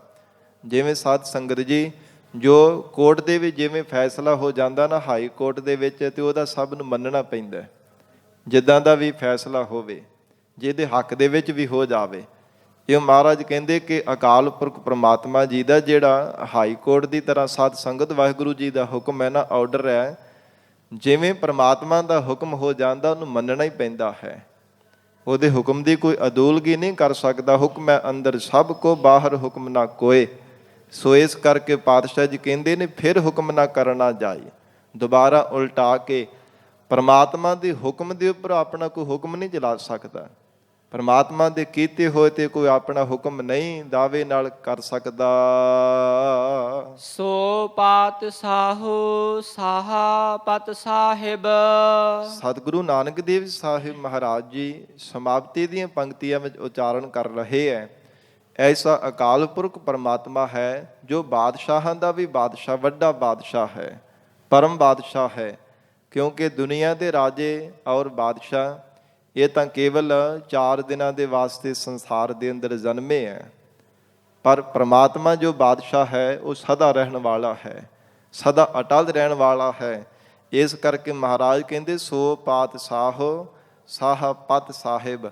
ਪਦ ਤਹੀਏ ਕਹੀਏ ਕਿ ਤਖਤਾਂ ਦਾ ਮਾਲਕ ਜੋ ਪਰਮੇਸ਼ਰ ਹੈ, ਐਸਾ ਵਾਹਿਗੁਰੂ ਜੀ ਦਾ ਸਰੂਪ ਰੂਪੀ ਜੋ ਸੱਚਾ ਤਖਤ ਹੈ। ਨਾਨਕ ਰਹਿਣ ਰਜਾਈ। ਧੰਨ ਗੁਰੂ ਨਾਨਕ ਦੇਵ ਸਾਹਿਬ ਪਾਤਸ਼ਾਹ ਕਹਿੰਦੇ ਹਨ, ਹੇ ਬੇਬੇ ਨਾਨਕੀ ਜੀ, ਇਹ ਭੈਣ ਜੀ, ਸਾਨੂੰ ਪਰਮਾਤਮਾ ਦੀ ਰਜ਼ਾ ਵੀ ਚੱਲਣਾ ਹੀ ਚਾਹੀਦਾ। ਅਥਵਾ ਹੈ ਗੁਰਸਿੱਖੋ, ਇਹ ਜਗਿਆਸੂ ਜਨੋ, ਨਾਨਕ ਰਹਿਣ ਰਜਾਈ। ਪਰਮਾਤਮਾ ਦੀ ਰਜ਼ਾਈ ਰਜ਼ਾ ਵਿੱਚ ਚੱਲਣਾ ਚਾਹੀਦਾ ਹੈ। ਪਰਮੇਸ਼ਰ ਦੇ ਭਾਣੇ ਵਿੱਚ ਰਹਿ ਕੇ ਜੀਵਨ ਨਿਰਵਾਹ ਕਰਨਾ ਚਾਹੀਦਾ ਹੈ। ਔਰ ਸਮਗਰ ਰੂਪ ਦੇ ਵਿੱਚ ਪਰਮਾਤਮਾ ਨੂੰ ਕੋਈ ਕਥਨ ਨਹੀਂ ਕਰ ਸਕਿਆ ਸੀ, ਨਾ ਕਰ ਸਕਦਾ ਹੈ, ਨਾ ਹੀ ਕਰ ਸਕੇਗਾ। ਐਸੇ ਅਕਾਲ ਪੁਰਖ ਵਾਹਿਗੁਰੂ ਪਰਮਾਤਮਾ ਜੀ ਦੇ ਬੇਅੰਤ ਗੁਣ ਹਨ। ਸਤਿਗੁਰੂ ਜੀ ਨੇ ਇਹ ਜੋ ਤੀਸਰਾ ਸੋਦਰ ਉਚਾਰਨ ਕੀਤਾ ਹੈ, ਸਾਧ ਸੰਗਤ ਜੀ, ਆਸਾ ਰਾਗ ਦੀ ਪ੍ਰਾਰੰਭਤਾ ਵਿੱਚ ਪਹਿਲਾ ਸ਼ਬਦ ਹੈ, ਇੱਥੇ ਹੀ ਸਮਾਪਤੀ ਹੈ। ਗੁਰੂ ਸ਼ਬਦ ਦੀ ਵਿਚਾਰ ਕਰਦਿਆਂ ਤੋਂ ਹੋਈਆਂ ਬੇਅੰਤ ਭੁੱਲਾਂ ਦੀ ਖਿਮਾ। ਧੰਨ ਸ੍ਰੀ ਗੁਰੂ ਗ੍ਰੰਥ ਸਾਹਿਬ ਜੀ ਮਹਾਰਾਜ ਆਪ ਸੰਗਤ ਬਖਸ਼ਣਹਾਰ ਹੋ। ਅਗਾਹ ਵਾਸਤੇ ਅਸੀਸ ਪਿਆਰ ਬਖਸ਼ਿਸ਼ ਕਰਨਾ। ਦੇਹੋ ਸੱਜਣ ਅਸੀਸੜੀਆ, ਜਿਉ ਹੋਵੈ ਸਾਹਿਬ ਸਿਓ ਮੇਲ। ਜੋ ਤਿਸ ਭਾਵੈ ਸੋਈ ਕਰਸੀ। ਫਿਰ ਹੁਕਮ ਨਾ ਕਰਨਾ ਜਾਈ। ਸੋ ਪਾਤਸ਼ਾਹੋ ਸਾਹਾ ਪਤ ਸਾਹਿਬ। ਨਾਨਕ ਰਹਿਣ ਰਜਾਈ। ਵਾਹਿਗੁਰੂ ਜੀ ਕਾ ਖਾਲਸਾ, ਵਾਹਿਗੁਰੂ ਜੀ ਕੀ ਫਤਿਹ।